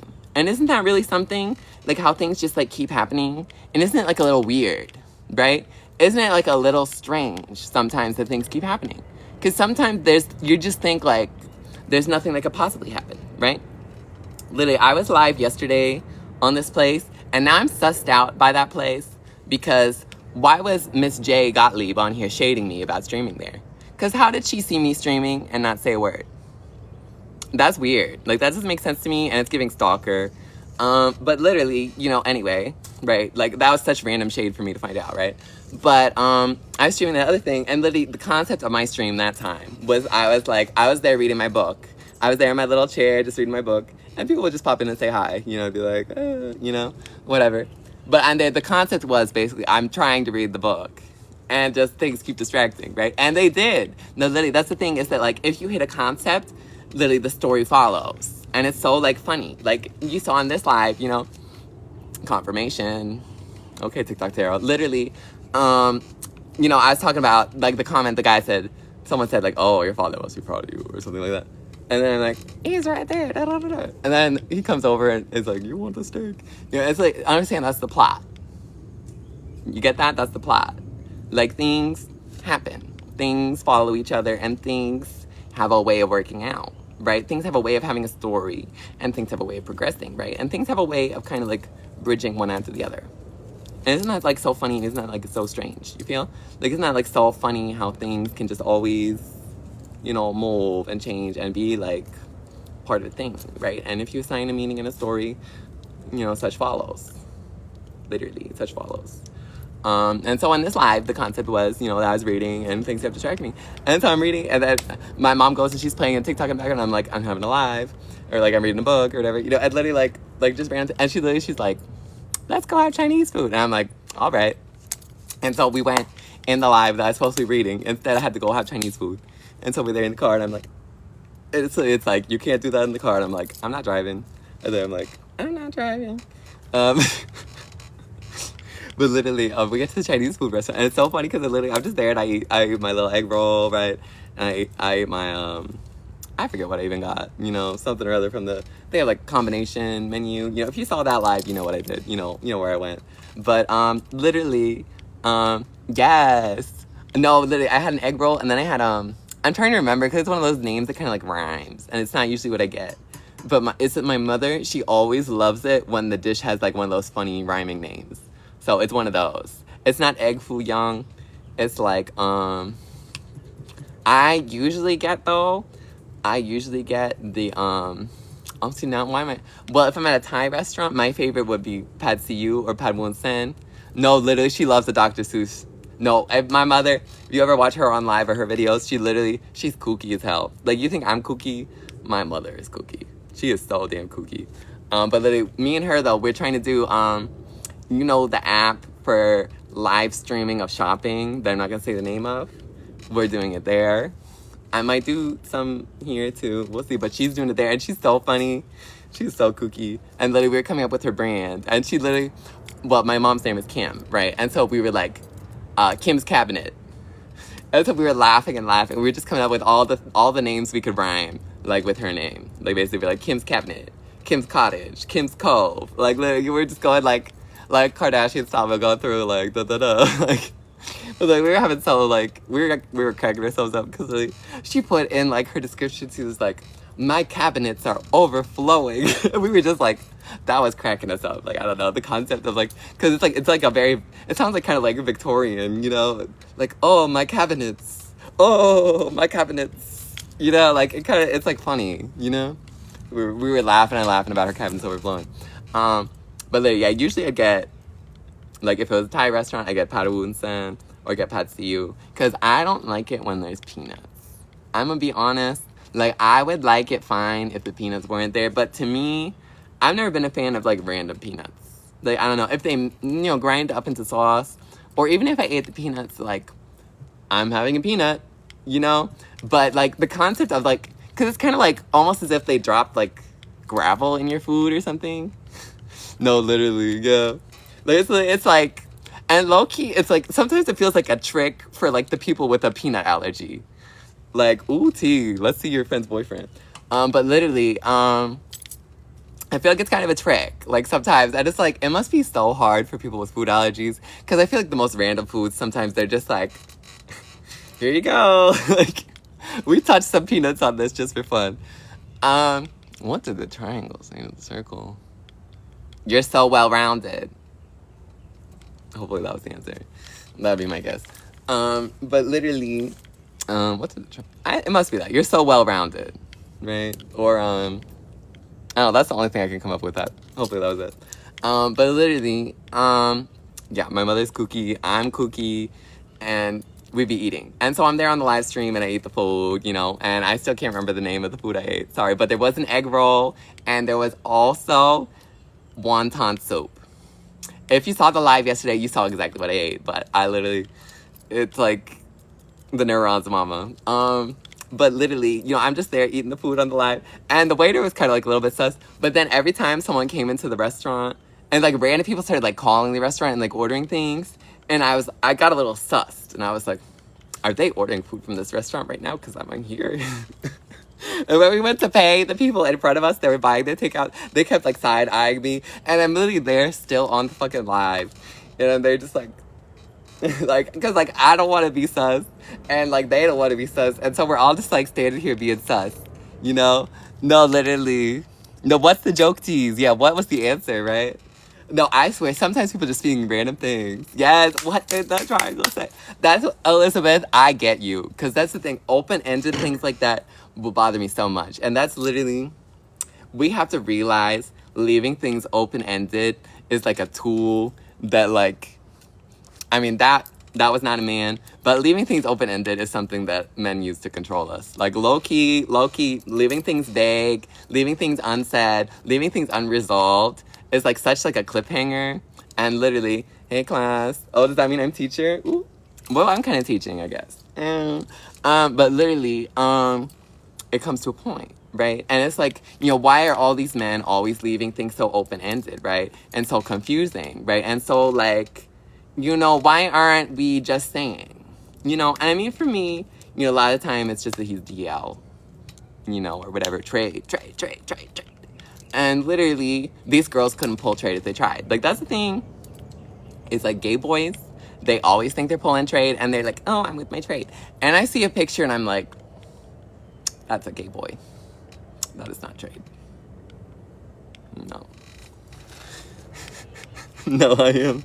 Okay, fine, teach me Cora Setsi. But literally, it comes to a point, you know? And it's like, you know? It is like, you like this hat I bought? I bought this for like, let's see, how much does it say? I think it was like $5 at the gas station where I bought my salad. Oh wait, that was the question. Oh wait, here. Elizabeth, you answer this for me. What salad did I buy at the gas station? That's what That's what I've been trying to get these girls to guess.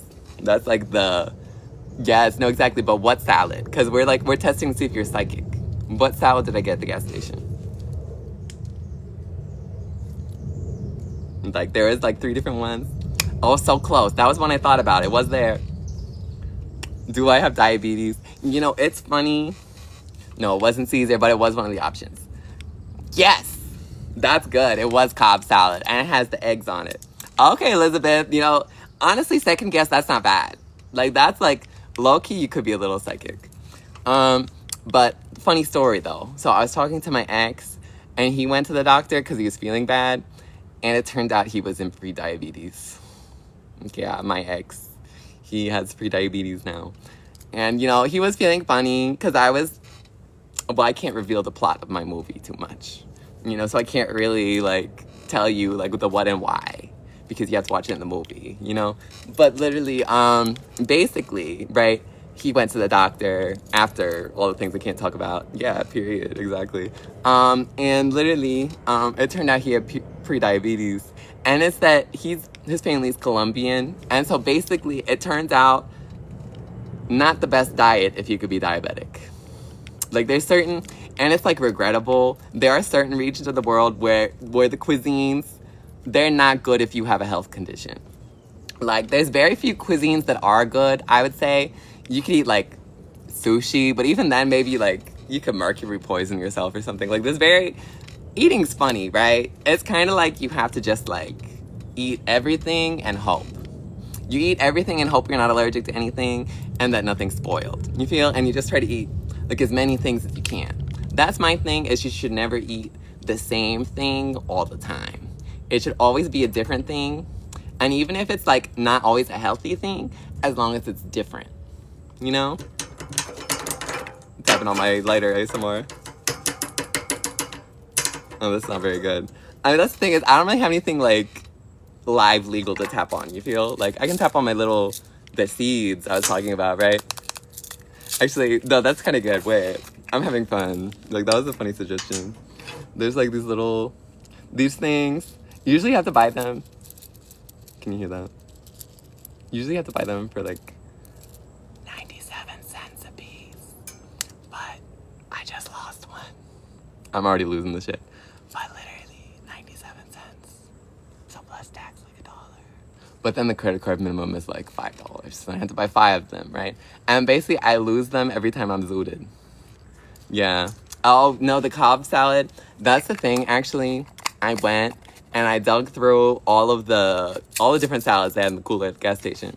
And so I picked the one where the egg was the least green. Because that's the thing. Like, the first one I looked at, actually, the egg was kind of green looking. And I was like, You know, but this one looked pretty good. I was a fan. And literally, I think a Cobb salad's lit. You know what I love also? A good wedge salad. My uncle loved the wedge salad. You know, when it's like those nice big iceberg pieces. And if you go, the best wedge salad I ever had at a chain. You know, if you need somewhere to go to have a wedge salad, I'd go to the Cooper's Hawk Winery. Their wedge salad is lit. They're real nice, proud, tall wedges. They used to even have them on happy hour, but I don't think anymore. And they're really nice, and they have the blue cheese dressing, bacon, the cherry tomato sliced in half, and literally, shimmy, shimmy, yeah, shimmy, yeah, shimmy, yeah. But literally, it's so, like, such a good salad.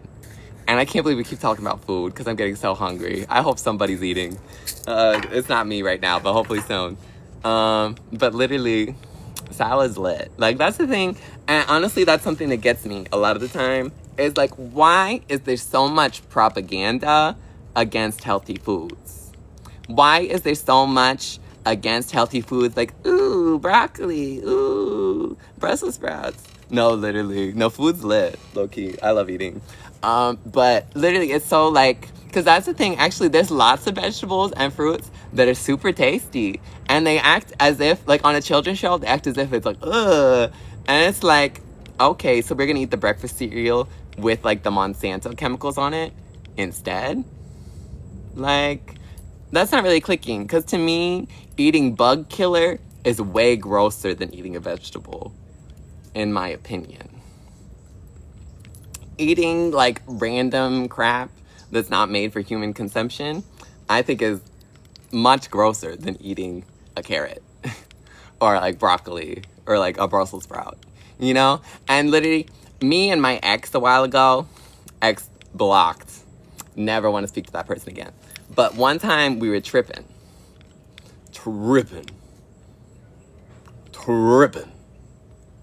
at the Cozy Corner, my favorite restaurant in all of Miami.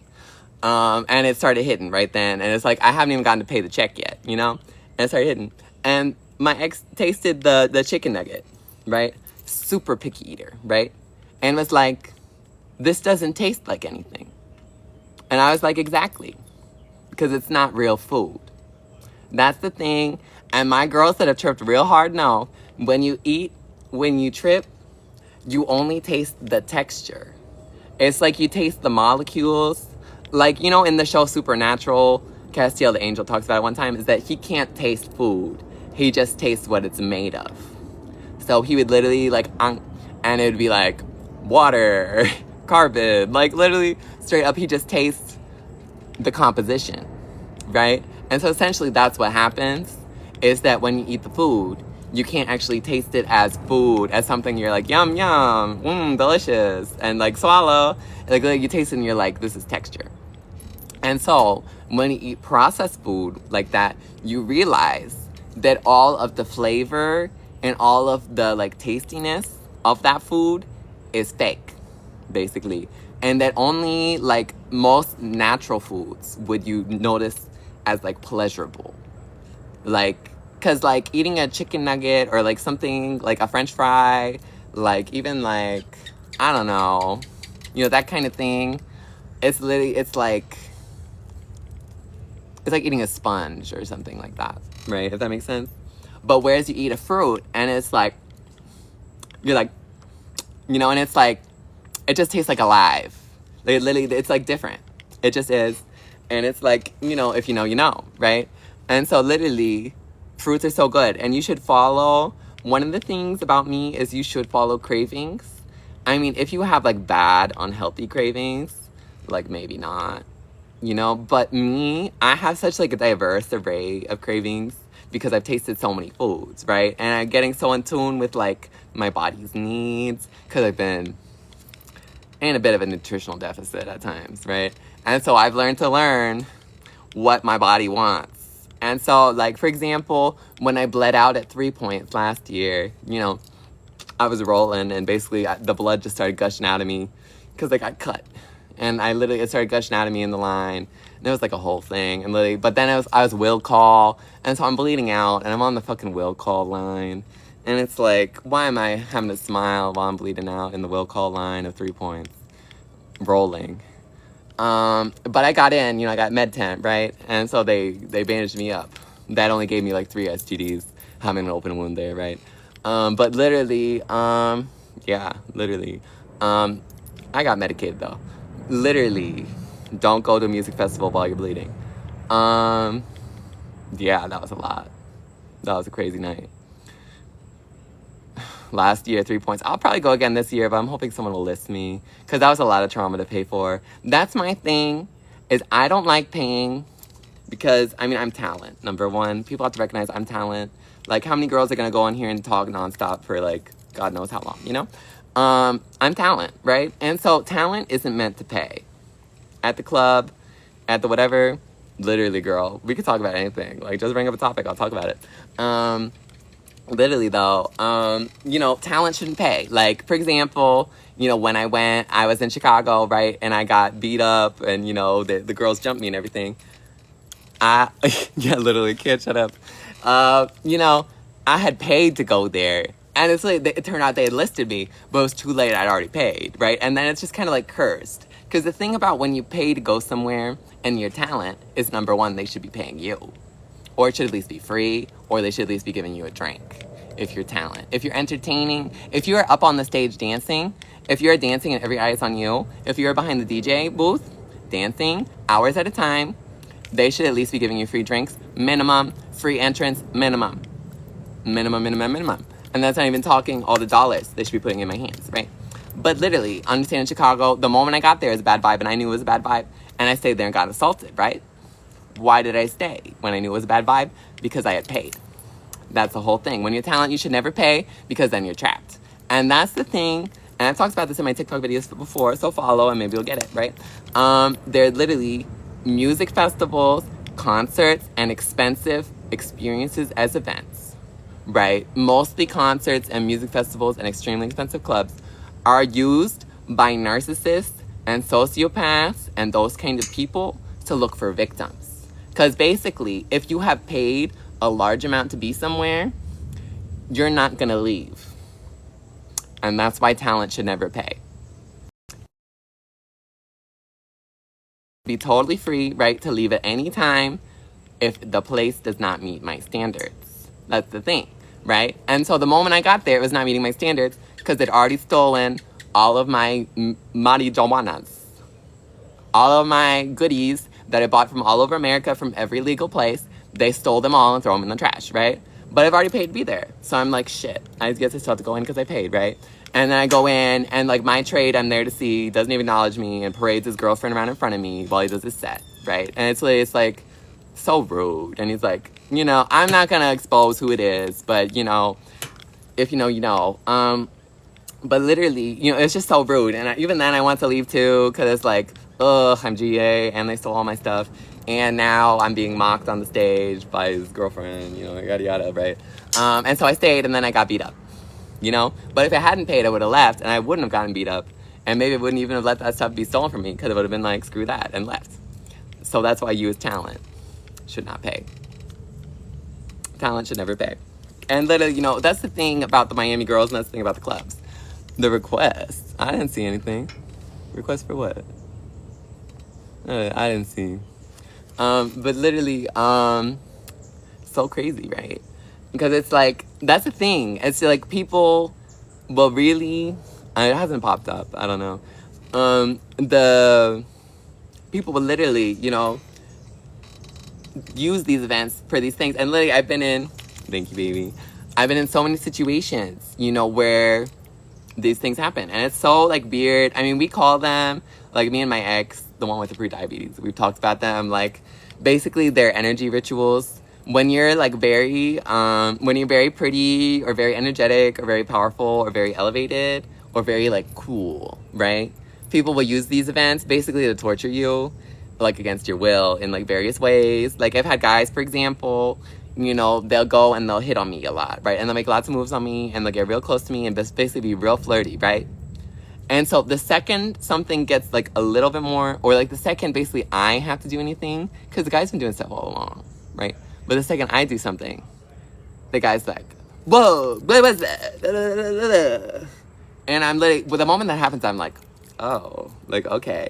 You know, I don't want any part of that. Because I really, my thing is, I'm only attracted to guys if they like me. Like, straight up. If a guy doesn't worship the ground I'm walk on, not interested, right? And so the moment that happens, I'm like, ugh. You know, I'm like literally all of a sudden, like, my attraction is just out the window. And I'm like, whatever, seeing this man.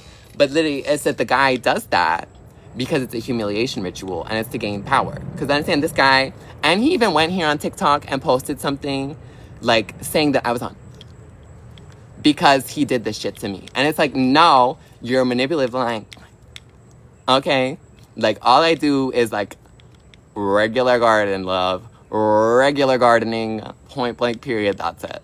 Okay, there ain't no Tina in this bitch. Okay, but that's what that bitch went on saying, that I was on that. And it's like, no, you were doing witchcraft shit on me. Because that's the whole thing. Is guys, and this is the thing, and I've done a video about this too, so follow. DL guys exist in many flavors. And you know, people think that a gay guy can't be DL, and that's simply not the case. That is simply not the case. And literally there is a such thing as gay trade or straight trade. Oh my God, wait. Can you say happy birthday, my friend Dixie? Nice. I don't know, can I? Happy birthday, Dixie. Ew. Happy birthday to you. Hope you're having a good day. Dixie, that's cute. Dixie wins. Dixie wins everything today. Win, Dixie, win. Okay, we live. I'm not tough. Actually, I am very tough. No, that's kind of like the funny thing. Is people don't get, actually, you have to be like super beautiful. You have to be super tough to be so beautiful. And that's what a lot of people don't get. Because, on the one hand, to be feminine, right, you have to be very soft, right? And you have to, like, kind of, like, accept things. And you have to, like, let things come to you, right? And accept things and be, like, grateful and be, like, caring and stuff. But at the same time, right, to be so soft, I have to be very, very strong. And literally, that person clearly was not watching the live because I already told the story about my physical assault in Chicago. I am very tough because I still made it all the way across America after being attacked. New. Okay? But literally, yeah, when Dixie win for Sagittarius. Yeah, I'm a Sagittarius. But literally, things be crazy and things be happening. And literally, I'm like, that threw me off track. I was like, the birthday thing and then the other thing. I forgot what I was even talking about. Elizabeth, what was I talking about? I'm like, nobody live. I guess I can talk about something else. I'm like, was I exhausting the topic? Oh, yes. No, literally. No, that is crazy, though. Because it's like, I guess it's, I've seen the show, like, Shameless. And, like, on the show, everyone's so, like, rough and tumble. But to me, that's, like, fictional. Like, I literally, when I was in Chicago, I stayed in the south side of Chicago in my Airbnb in the basement. And I did not see a Gallagher in sight. I'm going to be honest. I did not see a Gallagher in sight. But literally, I think in Chicago, these girls might have just been built different. You feel like these girls might have been a little, But to me, it's like, I haven't been beaten in any other city in America, But actually, at the same time, Chicago actually was so nice. And it was so nice because literally after I collapsed in the pit, because, I could barely even stand after all the punches I've gotten, right? Literally, I fell down, like, into the pit while everyone was thrashing around. And these guys yelled, "Get her up!" And literally, I got correctly gendered and pulled back up, to the top of the pit again, by all the guys. And I was like, chivalry's not dead, So that was cute, and it's like funny. Like, that's one of the things I've said before is that a lot of the time, right when you're about to give up is when things, improve.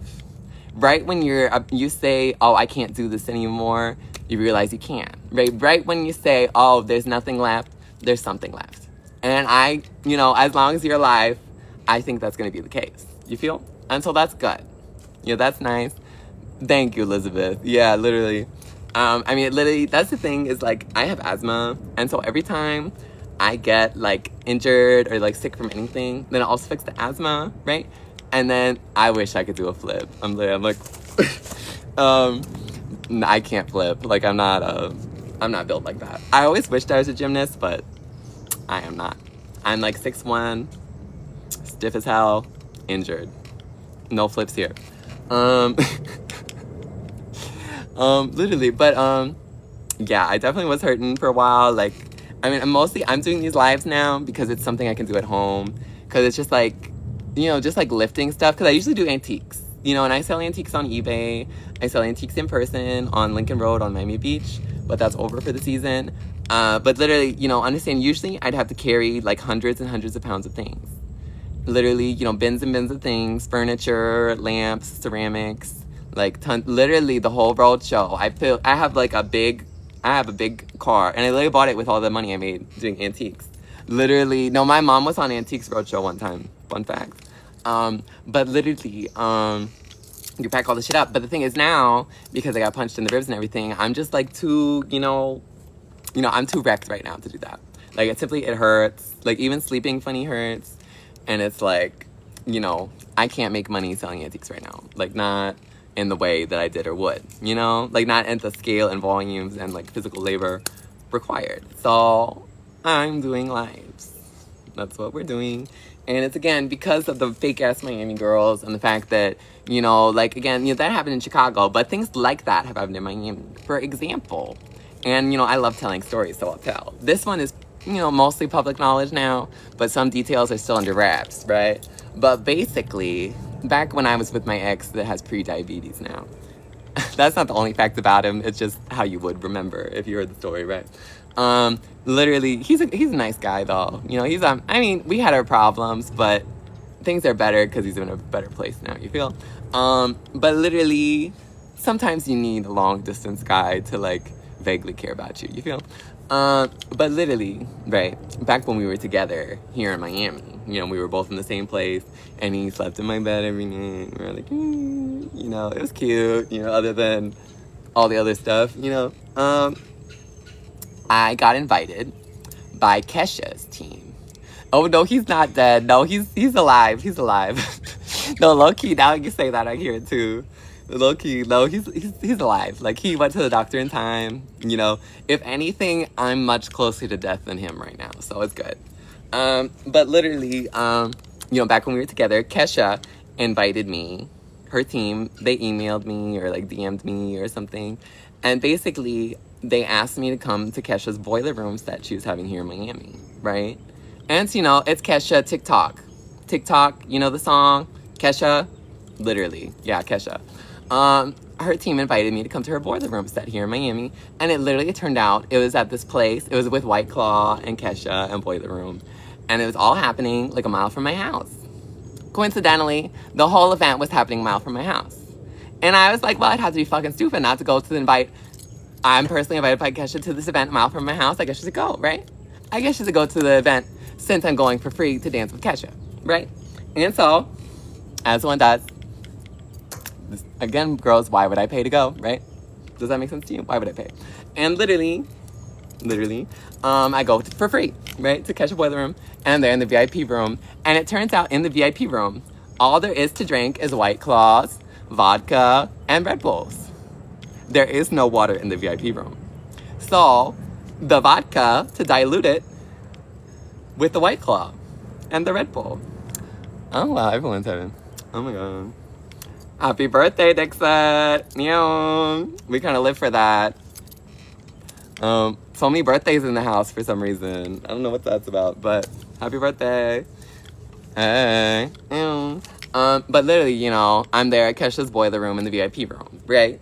And there's nothing to drink but vodka and White Claw. Oh, well, I'm talking about the Kesha Boiler Room right now. That's what's on my mind at the moment. But otherwise, my injuries. Anyway, right? So I'm there in the VIP room. Nothing to drink but vodka and White Claw mixed together with the Red Bull. On ice. It's cute. I'm just pouring that. There's no bartender. I'm just pouring that shit, right? And I'm hanging out, and I realize I'm like, damn, I don't know anybody at this event. Let me just hang out at the VIP room and have free bar, right? Because they're paying for drinks out there, right? Outside, they're paying for drinks. In here, they're free. So I'm drinking, and it's so fun, and it's lit, because literally the VIP room, it's like a whole back room. I was literally drinking in the back rooms, boys and girls, and it has like, it had like the funny ceilings and like the funny wall paneling, and like there was like a makeup room, and there was a bathroom, and there was like the cafeteria room, and there was the lounge, and there was the bar with all the White Claw, and I'm just there like, go, living it up. And I have my friends out there, and I run into them, and I'm like, oh, I'm in the VIP room, some drinks. And they go, and I get them drinks out of the VIP room. It's lit. I'm getting real lit. But the thing is, right, we're going, right, and literally they're like, Kesha's about to go on, right? And I'm like, okay, let's go see Kesha, because that's what I'm there for, right? That's why I'm on the list, is to dance behind Kesha while she plays her DJ set, right? And so, I go, right? I'm there dancing, right? I'm there dancing as the DJ before Kesha, and I'm like, and literally someone recorded it, because I was dancing next to another Miami influencer person, and they recorded, that person next to me. And we were both there, like, like lit. Like, it was lit. I was dancing good, it was lit, right? And literally, right when Kesha's coming out, right, and Kesha's about to play, the bouncer comes up to me and says, you're out. You're out of here. And they literally drag me out of the boiler room that I was invited to personally. I was personally asked by Kesha and her team to come and dance behind her during her Boiler Room set for Boiler Room TV with White Claw in Miami.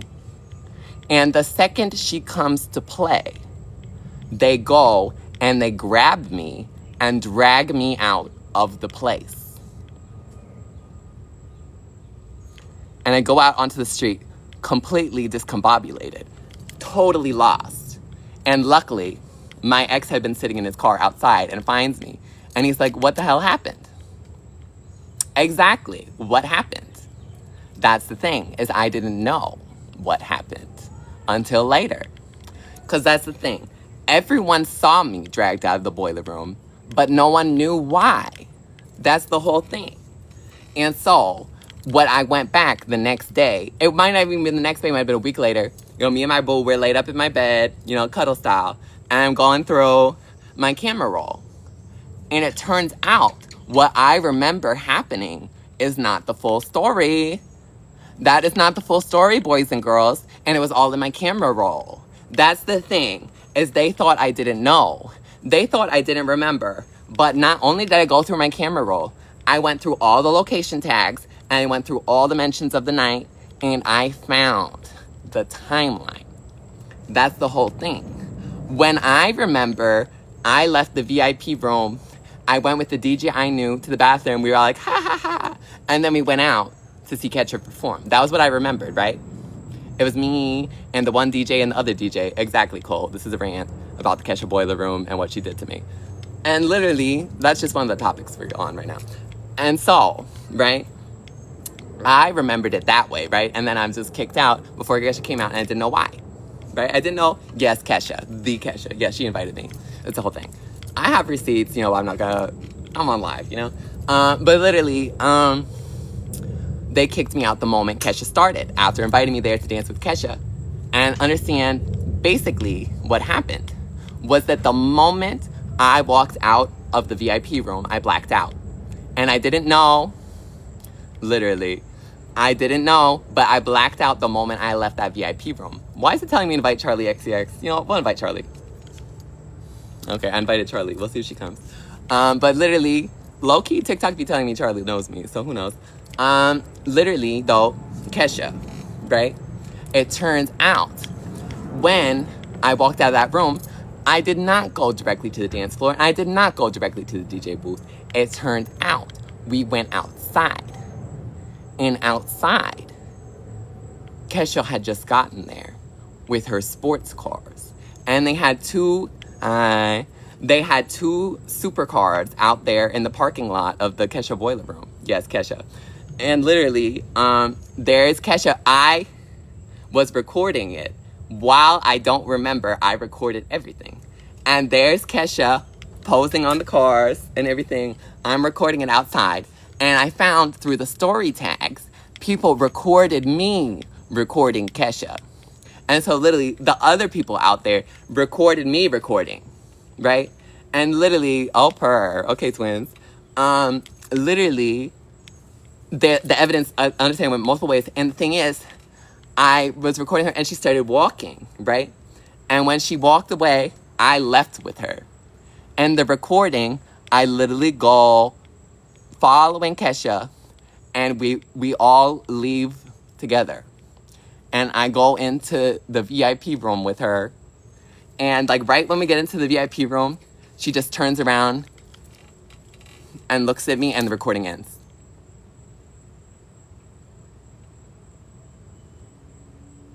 Boys and girls, the recording ends. Jump scare. Don't remember any of this. Cut to, I'm on the dance floor. Kesha's about to come out. They drag me out. And the second, no, literally. Why is everybody having a birthday today? Sorry, I'm just checking the comments for a section. Well, that's the thing. It's on recording. I literally did. And her team invited me. Like, it's in emails. And literally, they were the ones that gave me the ticket to go into the boiling room, VIP room. So, yes, I did. Snow White movie because of the hat. That's funny. But literally, pussy. Jump scare. But Kesha, that was the jump scare, right? And, but literally, it's just so crazy because basically the moment they kicked me out on the recording, the official YouTube Boiler Room TV recording. The moment they kicked me out of the Kesha Boiler Room concert, she had the people standing behind her raise up an American flag behind her. And that's when her DJ set starts. And she's like, and that's the whole thing, is that they raised the flag in front of me while they kick me out. Literally, it's a part of it. They cover it for the recording. But me getting sent out, no, it's literally recorded. You can literally watch it in multiple ways. And I have multiple proofs of this. And literally, you can see them raise the flag. And that's the moment they sent out. Okay, I'm blocking the gaslighter. I'm gonna be honest, because this literally did happen. I'm blocking the gaslighter. I'm like, goodbye. I won't be gaslighting my own video. Like, I'm sorry. Confirm. Like, I'm not gonna be gaslighting my own live. Like, no, not happening. This literally happened. Like, imagine telling your trauma and someone tells you it's not real. That's insane. When it's literally recorded. Yeah. But yeah, that's the whole thing. Is that basically, Kesha, again, I was talking about humiliation rituals. She brought me to the Boiler Room to get me vulnerable and alone.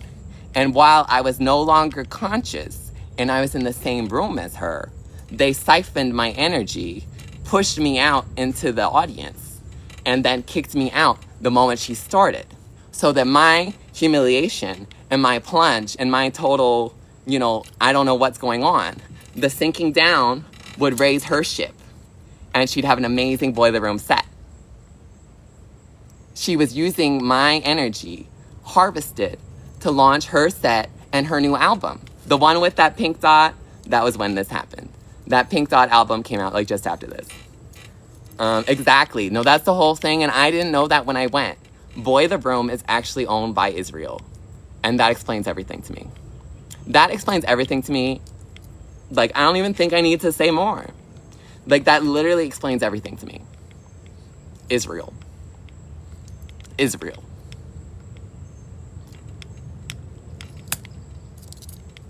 I mean, my thing is, I believe all religions valid.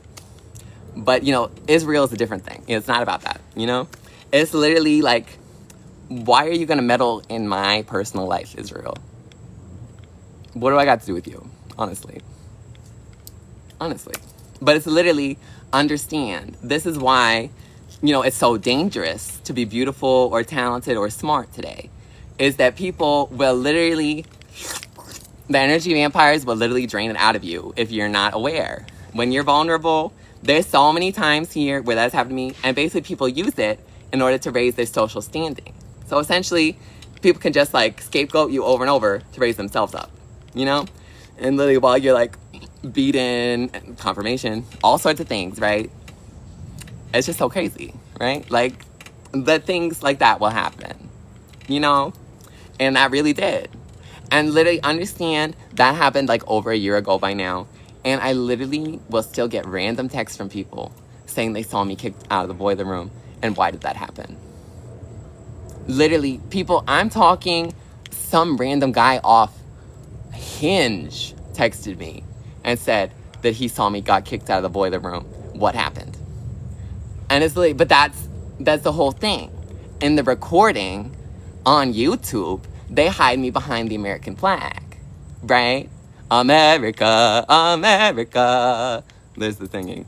Literally, but in real life, somehow every single person knew that was me getting kicked out of the Boiler Room. How did all these hoes see me get kicked out? It was such a big event. Understand, there was hundreds, if not 1,000 people there. How did they all see me get kicked out of Boiler Room? And it's because it was a humiliation ritual. And that was the point. That was the whole point. Because what did I do to get kicked out of the Boiler Room, right? I must have done something pretty unacceptable to get kicked out of the Boiler Room, huh? There must be some reason Gunnar was kicked out of the Boiler Room. Gunnar must not be Boiler Room material. Exactly. USA flag and everything. It's literally, Kesha, understand, was harvesting some poor little T-slur to get her little... Literally, it's like adrenochrome shit these celebrities do. It's literally evil. They're evil. I mean, Kesha, this is my one encounter with Kesha. This is all I know about her, right? This experience that she invited me to, right?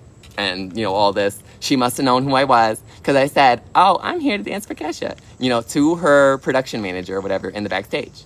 Exactly. Well, in the email, what they said was that, like, oh, we heard you're a Miami party god. That's what they described me as. A Miami party god. Which is true. It is true. But notice the wording in hindsight. Because who kills a god? Right? Who kills a god? Makes you think, doesn't it? Makes you think. And for what? And why? And for who? Right? Because that's the whole thing. And that's what people don't really get. Is that the star system is a metaphysical thing. Sure, the spectacle is made by machine, right? Cameras, recording, broadcasting, technology, right? Electricity, programming, all this shit, right? It's all made of physical world things. I'm a Sagittarius. But literally, it is a metaphysical system. And so in celebrity, there are gods, and it's, mostly dead ones, right? But there are ones living, right? And literally, it's a star system. It is a constellation. And so a lot of people think, for example, that there's not room for everyone, or that the resources are limited, or there's limited roles. And I personally believe everything is unlimited, and there's unlimited opportunities, and there's unlimited things that we can experience in this life, right? But literally, it's unlimited, but people act like it isn't. And not only that, people who have no originality, energy, or creativity of their own, people with no personality of their own, people with no energy and positivity and connection to source in the universe of their own, what they do is they harvest it from other people to get bigger. Whereas I get bigger, right, from just, exactly. Whereas I get bigger from, basically being aligned and making the right choices, right, and eating healthy foods and doing the right thing and speaking my mind and refusing what's not for me and going the places I am guided to go and doing the things I feel like I need to do, right? That's how I grow and expand, right? A lot of these people, and it doesn't even have to be someone big either. There's a lot of people in general that their energy and their source and their, what they are sustained off of is they're taking it from other people, And you don't always know who those people are, but there are ways you can tell. Okay, that event to me overall made me think Kesha's bad sauce. I think she's bad sauce. And maybe it's because of what happened to her in her past, and maybe that's what taught her all of this. But I'm just saying that was not okay. All of that was not okay. Kesha, Boiler Room, all of them, I hold them guilty. Guilty as sin, But, there's other people that do this that are small, right? Because that's what people, we talk about narcissists, right? We talk about sociopaths or psychopaths, right? And, people always think, oh my God, thank you. Yes, follow. Yeah, IG, my IG stories are lit. I've got tons of shit to read there. So, that'll amuse you for days. But literally, there are people, that are narcissists. And we think, a narcissist personality, they're antisocial, right? Or they can be rude, or they can be controlling and manipulative, right? It could be evil, right? Generally, real narcissists, it's evil, what they do, right? And I've experienced it, trust. I've had those people, it's horrible, horrible, horrible, horrible. And if you're ever in that situation, leave. I did a whole video about how to know if you're with a narcissist. You'd have to scroll a while to find it, but it's a really good video, if you feel like you're in that situation. But literally, but it's not just that. Because that's where, a lot of the things in our day stop at science. Or they stop at clinical, or they stop at conspiracy, on the other side. And it's not really a middle ground. But, go off, sis. But literally, that's tea. That's really tea, girl. Miami. Yeah, this is all Miami tea. So if you're in Miami, basically I just exposed everything up with Miami. But literally, you know, the thing is though, bridging these things is that, you know, because people talk about, oh, energy vampires, even things like Pizzagate, you know, stuff like that, right? Or like adrenochrome, right? And then people, you know, we're getting to that. And then there's people that, you know, are narcissists, right? And there's people that are controlling, and there are people that are like energy vampires, right?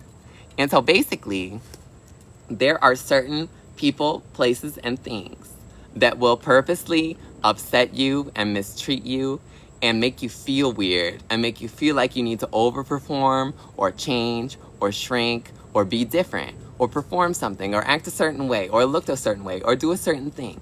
And you feel like if you don't act and behave the way they want you to, something bad's gonna happen or you're wrong. Or if they make you feel like basically you can't make a correct choice, you can't make a correct choice in the situation, that is actually them harvesting your energy. And that's them keeping you trapped in the ambiguity and the confusion. Because you see, basically, while you're confused and while you're trying to conform, I vastly prefer LA. I'm not going to say the story, but I vastly prefer LA, yeah. You know, I grew up in Miami. You know, I love Miami. Miami has the best beach of anywhere, honestly. You know, you want to go on vacation, come to Miami. Like, it's fun. But it's just Ron DeSantis, right? But literally, so that confusion, right? That is actually what releases your energy to them. So picture a power plant. Do we know how a power plant works, boys and girls? Basically, every power plant is powered by steam turning a turbine.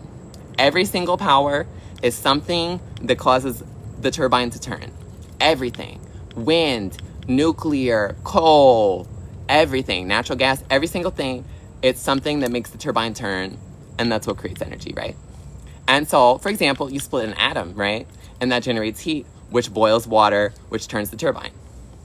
What would you do if when you, okay, so I probably would go. Yeah, I probably would. I'm gonna be honest. I probably would go.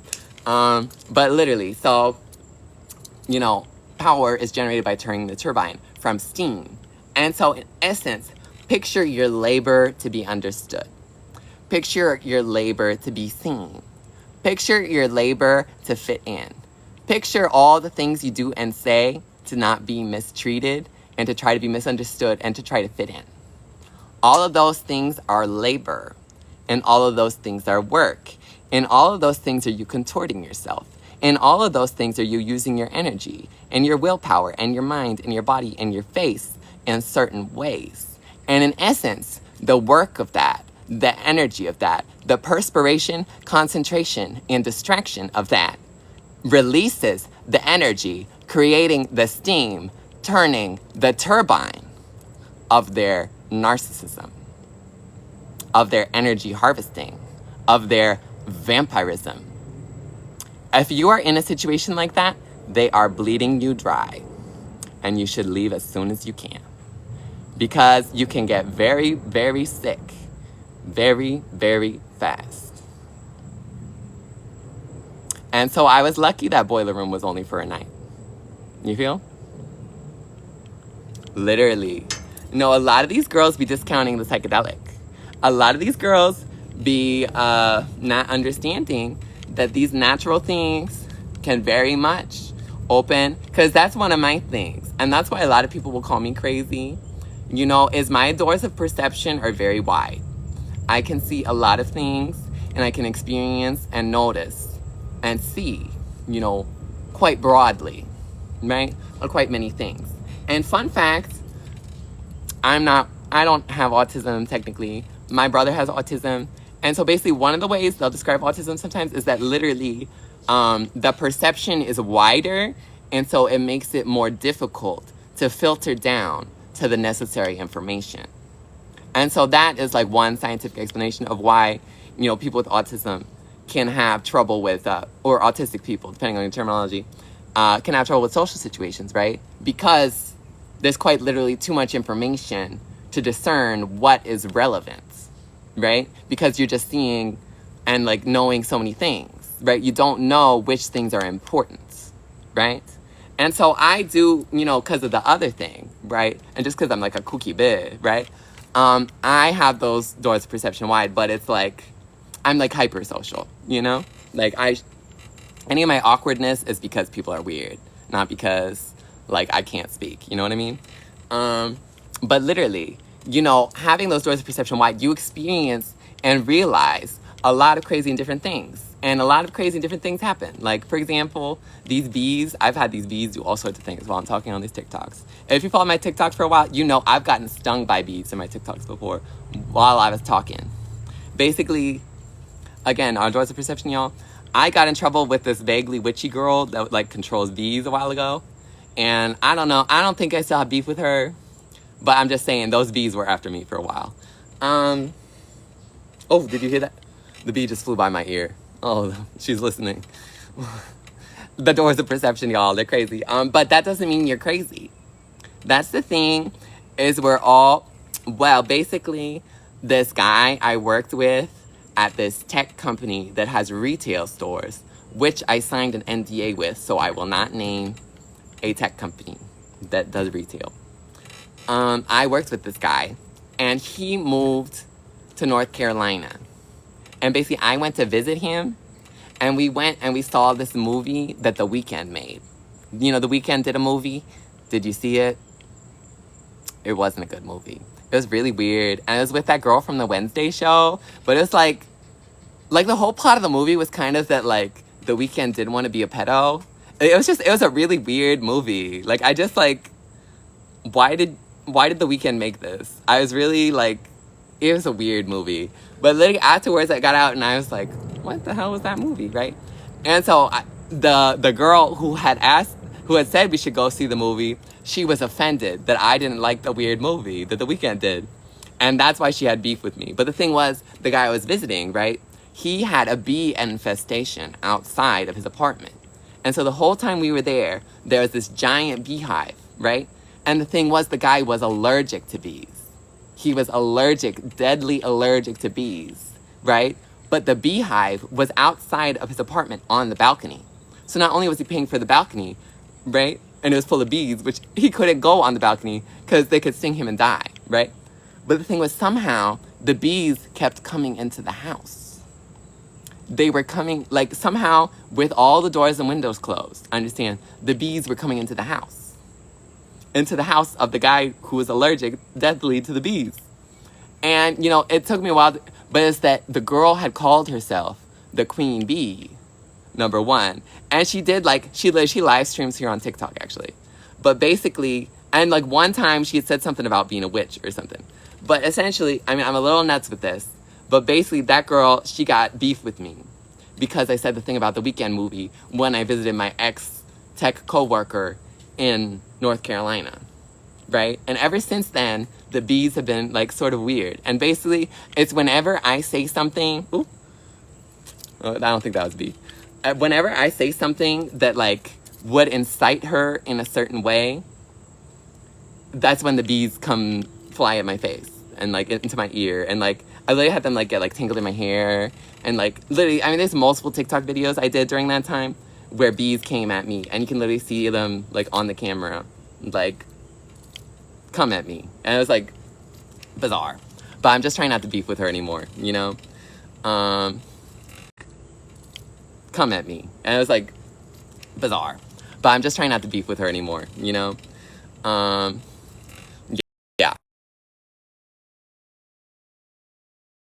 It's on. Chick yard on. Hopefully something will turn on. No, that's not what I said. Chick yard on. That's what I call this on the app. There we go. Okay. Oh, damn. I have to replug this part. It lit up over there, but we're kind of hanging out here, you know? But anyway, that's what's up with the bees, you know? That's what's up with the bees. And, you know, that one is kind of like, I don't know, like the other things I tell are much more concrete. Because that's the thing with the doors of perception. Basically, you can experience things in, like, many ways and in many places and in many sort of points of view, right?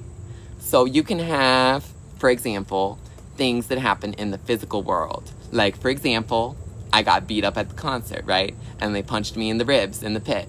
You know, I felt the punches in my ribs. I saw them. That was in the physical world, right? Oh my God, thank you, baby. I'm glad you like my videos. Oh my God. Now that's very brave of you. Congratulations. Oh, my pad's full. Okay. Are we talking about like iPad storage? Like, honestly, I wouldn't even bother buying the iCloud at this point. Just get a hard drive or something. And my dad texted me about my tires. Okay, there's a lot going on right now. Oh, we're talking about the other. Okay, well, period, girl. Period, girl. Go get another mama. Let's not get toxic shock. But literally, congratulations on coming out, though. Coming out, you sent me on a little rant, but this is a rant where I'm proud of you. So, you know, coming out is so important, and not everyone gets the privilege or the access to do so, right? But literally, it's so important because, number one, there is so much propaganda and there is so much, you know, tricks being played on us, right? So many, like, lies being spread, right? That you, in order for people to be able to know who they are, right? You need to somehow be able to see someone that's like you, right? In this marketplace of representation, who reminds you of yourself. Who do you see yourself in, right? And so literally, that is why people must come out. Understand, I came out when I was like 12 or 13 years old. This is probably like 2012 or some shit, right? 2010. I don't know. I came out basically almost as soon as I knew, because I was like, you know, let me get a little boyfriend, you know? And I was like, you know, and everyone was like, huh? I never knew, which is like, but that's the thing. They didn't know because they didn't understand what gay was. They didn't know what gay was or what it meant. It was just confirmation. In middle school, literally, confirmation again. People literally say, you know, that's so, insert here, you know, and it's an insult, right? And so people are like, no, I'm not. No, I'm not. And understand, it using it as an insult is what creates the denial in part, right? But then, you know, people never think of it as something real or something that's not insulting or something you can just be, right? And that's where it like kind of starts, right? And so that's what keeps people in the closet, is them thinking it's like insulting or bad to be gay, right? They think it's shameful to be gay, right? And so people keep staying in the closet and they keep pushing people in the closet and everyone keeps staying in the closet, right? But it's, someone has to say, no, I'm out. I'm out. And I did. I was like, I'm out. You know, like, this is me. Like, literally, you know? And that's what you have to do. You have to declare yourself, you know, in the face of all your opposition, in the face of all the people that are looking down on you and trying to hurt you and judging you. And people, even, there's lots of people that believe in you, too. You know, there's lots of people that want to see you succeed, right? But literally, you know, you have to be able to look all these people in the face and say, you know, fuck that, this is me. You know, fuck all that, this is me. Like, no one can tell you who you are but you. And, you know, obviously people make bad faith, straw man arguments about this. That like, oh, you can't be, people are going to say they're a helicopter. People are going to say this. And it's like, bitch, what if I am a helicopter? The fuck? Like, that's the thing. Doors of perception. Sometimes I'm a fucking machine gun on a spaceship, bitch. You want to get gunned down? Ba, ba, ba, ba, ba, ba, ba. Like, I'm a machine gun on a spaceship, bitch. This human life ain't nothing. You feel? Like, ooh. Oh, let's see. What's the tea? A week after our relationship ending, my ex outed me as trans to my parents. As trans to my parents. Did I say that? This is literally 2 months ago. Oh, that's tea. That's tea. Wait.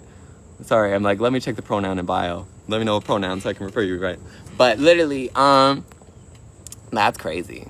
That's crazy. Thoughts on becoming a carrot. If you eat a lot of carrots, you will turn orange. My brother used to love carrots as a baby, and he ate so many carrots. He's like blonde. He literally turned orange from the carrots because he has no pigment. So the carrots became his skin.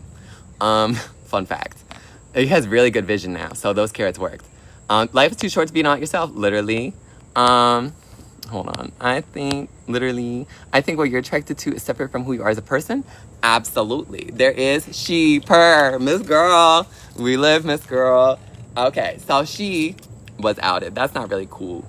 And so I'm gonna say that's not cool. But also I'm gonna claim my own power here and say, you know, me too, girl. Me too. So cheers to us. You know? Cheers to us and congratulations. You know, that's very brave of you. You know, I mean, you didn't choose it to be right now, but, you know, good for you. you know?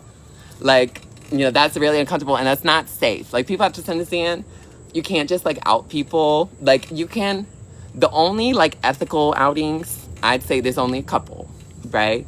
One would be outing people to themselves. Sometimes people can be, like, so confused and so twisted in their perception that they can't see what's in front of them. And so sometimes you just have to be like, sister, have we considered? You know, sometimes. And that's cool because that's to them, right? And they have the right to refuse.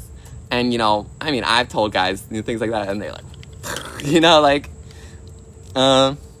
exactly. No, that's the whole thing, is that people shouldn't out you to other people, right? Because that's like, it's like a personal, empowering story. And so basically, that the coming out process is the way that, like, a gay or queer person is able to claim, you know, their own energy and their own narrative and everything. And you can't have that taken from you because other people, you know, they don't necessarily know what you are, you know, and people can guess badly. And that's honestly something that's haunted me for years and years and years and years and years and years and years, is that people would constantly speak of me in a way that was not correct. Everywhere I went, people were constantly telling people things about me that were simply not correct. And so everywhere I went, every single thing people cast me on and every single thing people saw me as was incorrect. And so, you know, all these people running around, he. I wasn't no fucking he, bitch. I was never no fucking he, bitch. Like, and he. And it's literally, understand, but it's toxic and it's dangerous and it can literally be deadly for someone like me. Because imagine I meet the super hot, strong, athletic, young, attractive, rich guy, right? And we're talking and having so much fun. And he thinks I'm so cool and so sexy. And he wants to get with me, right? Bitch comes along, he. What do you think happens? What do you think happens, boys and girls? And that's not about me being dishonest. And that's not me lying. Because actually, I'm being honest the whole time. It's them that are lying. It's them that are lying. It's them that are not telling the truth. And it is them that are being malicious, spiteful, and purposely endangering. Point blank, period.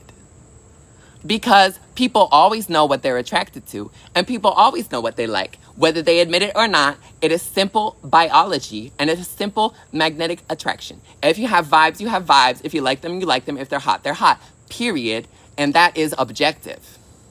It does not matter what you call them. Are you into it or not? Do you like it or not? Because honestly, we could all be beavers in a dam right now. We could all be bugs under a rock. We could all be clouds in the sky. Okay? Do you think any of that stuff would change? Do you think a bug can't just like another bug? I just went outside last night. My mom was like, go look. I went out by the swimming pool. There was a big frog with a little frog sitting on top. And my mom was like, you know, with frogs, the ladies are bigger. So the guys ride around on her back. Isn't that adorable? Imagine riding around on your girlfriend's back. But see, you go to human world, and it's weird that the girlfriend's bigger. Why? Why is that so weird? Why can't a girl be tall? You know? Why can't a woman be strong? Like, why can't a man be little? You know? And it's literally so true. But it's literally, I got on a rant there, but you can see what I meant. You know? I'm going to read in case anyone says anything. All right. Yeah, no, literally. Stolen valor. Literally. And I've gone Joker mode many times. I've done a video on that. The tea is, you know, people be outing each other incorrectly. That's kind of the tea. Because, like, people have been outing me again and again as being, like, gay. And being with me is gay. And it's like, no, it's not. And I'm not. I mean, like, that's the thing is, like, I started gay. You feel, but actually now I'm straight. You know? Because I'm a girl that likes guys. I'm straight. You know? And then all these bitches come out of the woodwork and they're like, gay, gay, gay, gay. And it's like, no, it's not. You know? Box crab.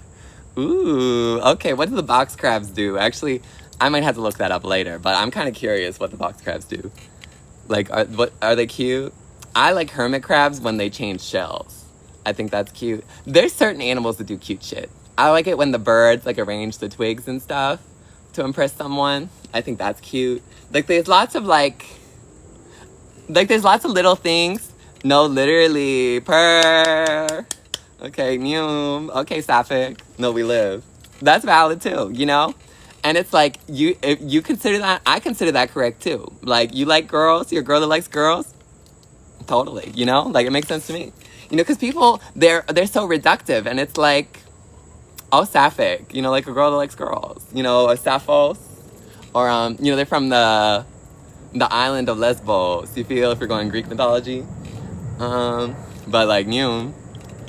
Oh, they carry their mate. Oh, that's adorable. That's adorable. Another one I love is seahorses. Like, that she gets him pregnant. Like, that's iconic. Honestly, I love getting a guy pregnant. Like, purr. No, I'm gonna look them up later. Yeah. Once I once I can think for myself, you feel? But literally, you know, it's just so funny. I'm so glad we're all hanging out and having fun. So please, you know, follow so we can do this some more sometime, you know? But literally, yes, no, so much sea life is like that. No, there's so many crazy, and that's what gets me, and obviously you get it.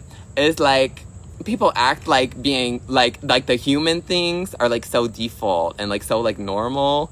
And it's like, some of this human stuff just is not normal. You know, some of it just, like, doesn't make sense, and some of it just, like, isn't valid. Like, some of this human stuff just is not valid. Like, to me, like, the idea that, like, only human life matters, to me, that doesn't make sense. Like, obviously we have to eat something to live, and we wear clothes and everything, you know, we like nice things, you know, but it's like, in my opinion, basically every living thing is worthy of life, you know? Ooh, purr. Okay, trans queen. No, we live for that. And literally, yeah, no, frogs can do that. Like, fish, different things. And that's cool, too. And it's like, to me, a person doing that shouldn't be seen as different. Because how do we not know the frogs aren't doing little froggy hormones? You know? How do we know the fish aren't doing, you know, catching some fresh cut tilapia, mama? Ooh. It's getting dark over here. I'm going to try sitting in the brighter spot. But basically, let's see, I'm at 11%. I'll probably talk till the battery runs out, you feel? But let's go over. It's a little brighter over here. Oh, this is so fun, y'all. I'm having a good time. What about y'all? Literally, it's kind of funny because you do start just talking to yourself. But I feel like now we're chilling, you know? Like, it's cute. And we should do this, like, every day, you know? Like, I'm having fun. But literally, here, I'm over here now. This is one of the areas I made in my yard. I can show you around more during the daytime. But this is one of those, like, canopies, but we lost the top, you know? And so I just have all my lights and things. You know, it's cute. This is all just junk I find in the alleyway. You know, it's just, like, random crap I find. But literally, you know, life is so crazy and so strange, and it's weird. People act like it's so normal. Literally, Florida as hell. Yeah. No, I be finding the most random stuff in the garbage. Literally.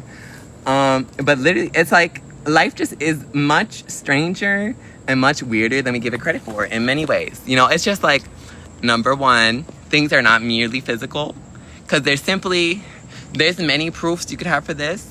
You know, some people would be like the spiritual things, you know, like God or like miracles, something like that. But to me, there's much more even like down-to-earth things you could point to, like meaning. That's something that gets me. Meaning and like the signs of things. Things meaning things. That itself is something that would indicate things are not merely physical, you know? That itself is something that would indicate things are not merely physical, you know? Literally, there is sort of a reason they stopped exploring the ocean. I do. And if you're studying the marine stuff, I guess you would know. But it's like, I think it's sort of true what they said, that like, there could be aliens down there. Or there could be... I got into my argument with my ex because he was like, the earth is flat. And we're in the firmament. And the devil's trying to get out of the firmament. And I was like, I don't know about all that. But like, I believe the earth is round. You know, to me, all the physics and everything would indicate it's round. Like, to me, that adds up. But it could have stuff inside. Yes. There could be stuff inside. There could be stuff at the bottom of the ocean. You know, there could be stuff under my house. There could be stuff under my house. There could My house was the 4th built in Miami Springs, and there's a picture of it when there's nothing else around. And all I know was when I was a kid, there's this big hole in our backyard, and we just filled it in. We never went down there. We were the first. There's no other houses there, understand? So anything, it would be under my house. Yeah, fun fact. The Atlantis might be down there. The other thing is obviously space. You know, there could be some sort of alien out in space. There could be interdimensional things if we're going Indiana Jones. You know, literally, I'm on a rant. Literally, when Kesha knows missing, she could be in the hole behind my house. I don't think that. Just me like dissing her. You know, I think that's enough payback to me for Kesha, because it's kind of like, you know, she humiliated me, so I'm just kind of like da, you know, and I kind of get it back. You feel? But literally, I kind of want to dig that hole though. The other place I've been really curious about is my crawl space, because actually our house, it used to be owned by bootleggers, and they literally were bootleggers back in Prohibition, and this was like their summer house in Florida. And so basically they built it with all their liquor money during Prohibition. And so all my dad found when he looked under the foundations of the house was like a single poker chip in a whiskey bottle. But I believe there could still be something there. I think if there is anything, it's down that hole. And it haunts me sometimes, it does. But right now I'm too injured to dig the hole. And it's like, it's very claustrophobic, because it's maybe like 2 feet across. You know, so once you got down there, you might be stuck, you know? Yeah, it makes you think, doesn't it? But literally, if there is a portal to the underworld or whatever, it would be there. Like, straight up. No one else even, you know, it could only be here. But literally, you know, there could be alien. My thing, I believe like Mars or Venus, maybe something lived there already. That's my thing about those. Like, they always talk about like Mars as if it's the future, and to me, Mars is like the past. You know? Literally, if it's up, then it's stuck. If it's up, then it's stuck. Literally. Yeah, I do want to dig it up though. Like, low-key, I mean, I've dug things by hand in my backyard. There's like, I made like a sunken garden over there and like other stuff. And digging is hard work. So if I was digging it, I'd want, you know, either I'd pay someone to do it, or like, I'd get like the backhoe, you know? If it's dug, then it's stuck. Actually, that is kind of getting me. They're digging in me. Literally. No, yeah. They're actually making a time capsule in my neighborhood, but I forgot. I don't think they'd put me in the time capsule, if I'm being honest. But you can make your own, you know?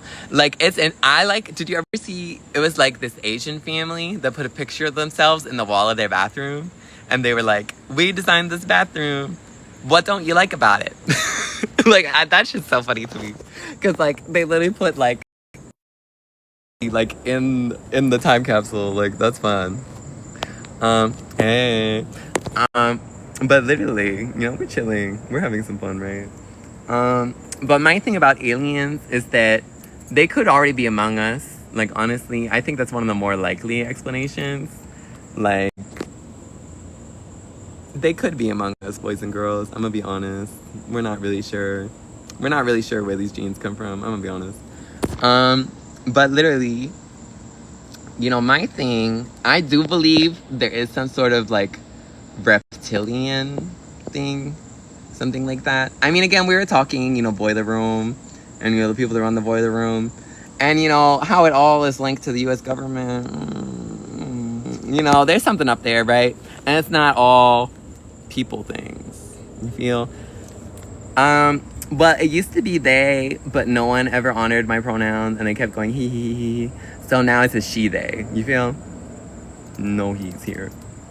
It's just us girls. But literally, you know, it's weird. I think it is. It's like a reptilian thing, or it's like a robots thing. It might be like an AI thing. Like the AI is coming from the future to, like, you know, take over, something like that. Because it's like, you know, you look at the politicians, right? And you look at the corporations, and you look at the things people are doing. You know, the big things they're doing. Exactly. Yeah. No, literally, I always wanted to be like a girl that was just like, you know, she could skate and go punk and stuff, you know? Like that kind of girl. But literally, I was a bit of a skater, actually. It was kind of fun. And I was a punk. That was cute, too. The punk community was fun. I was in Brooklyn. I was a punk scene girl. It was cute. And literally, I became a punk scene girl because I fell in love with like the top photographer in the Brooklyn punk scene. And so basically I was like in love with him and I was obsessed with him. And he had like a scene name and everything. And I was so obsessed with him that I went to every single show that he ever shot, and he just had no idea. He thought I was just coming there. And because of it, and because he was the photographer for all the bands, basically I ended up in the green room and knowing every single punk band. And so then I was in every green room and I was with every punk band in Brooklyn, all just because I liked this one guy. And then I was like the queen of the punk world and he was the king. And then one night we spent out all night and we went to this like all night diner. Hey boo. And literally, we went to this all night diner with the guy and the photographer I was in love with. And we went with this guy. It was the lead singer of this band back then called Cindy Kane. And like, he was talking, he's like, oh, I'm on tour, da da da. And then I was like, who's this douche? And then it turned out it was the lead singer, Cindy Kane, we were in the Uber with, and we ate at the diner with. It's a good band. I had seen them play live. It's kind of like spooky punk. But literally, right after the diner, we walked out at the end, and like the sun was rising, and the guy turned to me, and he said, I love you, Gunnar. And then he got on the bus and left. And literally, I was just so shocked. I was just like, because I had loved him the whole time, you know? But he had never said he loved me. You know, it was a shock. And literally, just the vulnerability of that, like, threw us both off.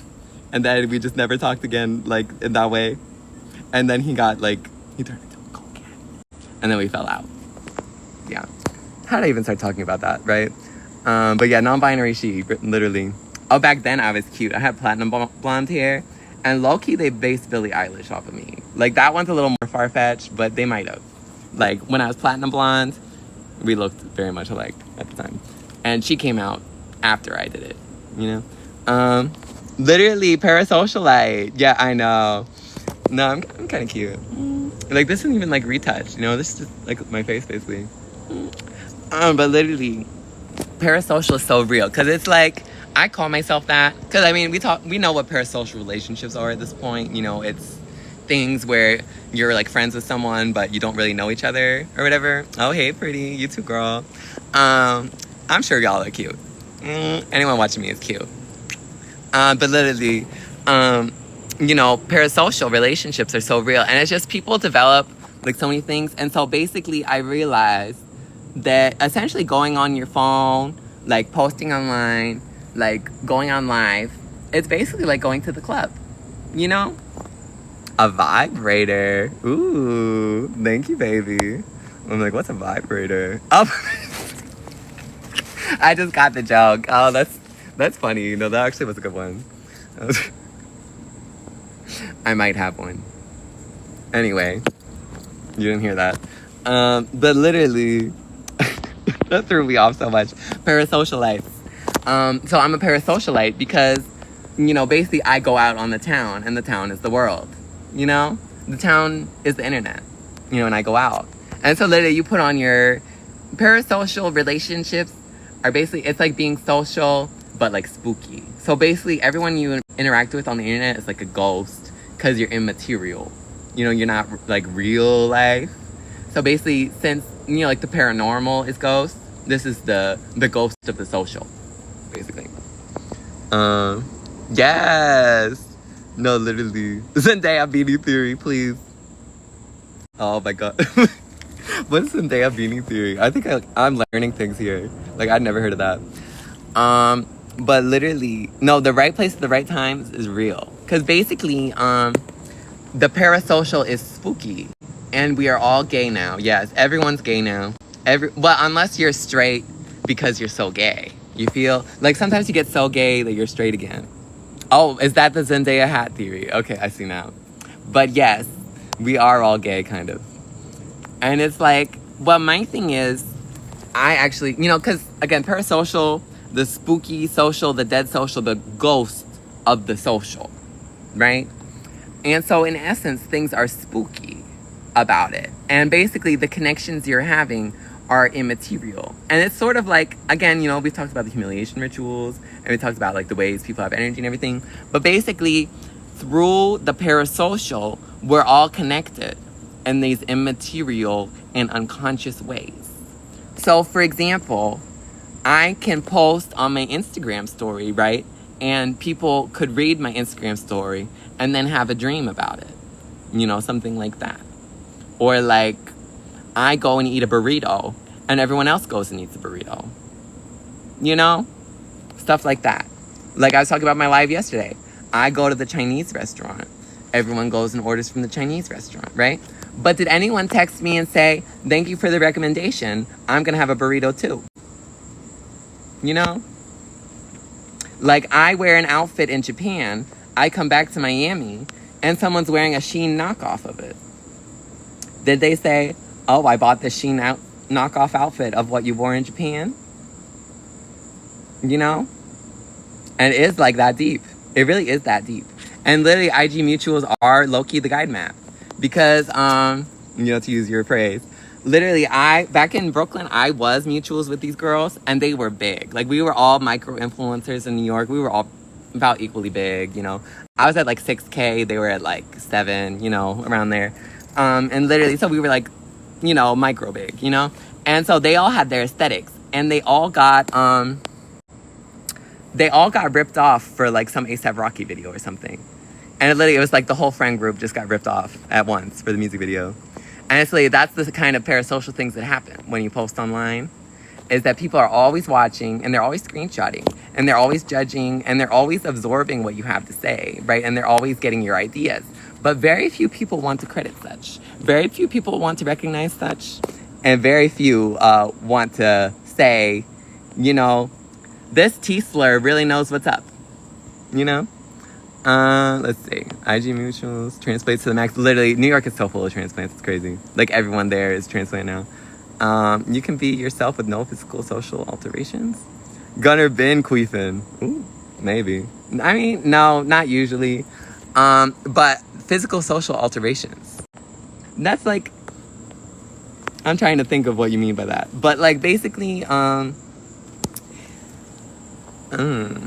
Oh, I see what you mean. Oh, yeah. You know, that's authenticity love. Yes. Oh, we could talk about that. No, that's cool. Because literally, basically, this is like, I mean, this is like the me of the TikTok video. But I would say this is the me of real life. You know, this is basically certain people have the power of authenticity. And it is a skill you have to develop and is something you have to learn. But basically, it's like, there are certain people that are just able to be themselves regardless of the context. And so literally, when I saw Trixie Mattel, and I'm not going to say why or where or how, but when I saw Trixie Mattel in person, she was exactly like on Drag Race, and she was exactly like the YouTube video. And literally, she talked and acted and moved and like emoted, and literally everything about her, Trixie Mattel, was exactly like she was, you know, exactly how you thought she was. She was that. And so obviously I didn't see her like maybe in a more private place or like one-on-one, you know?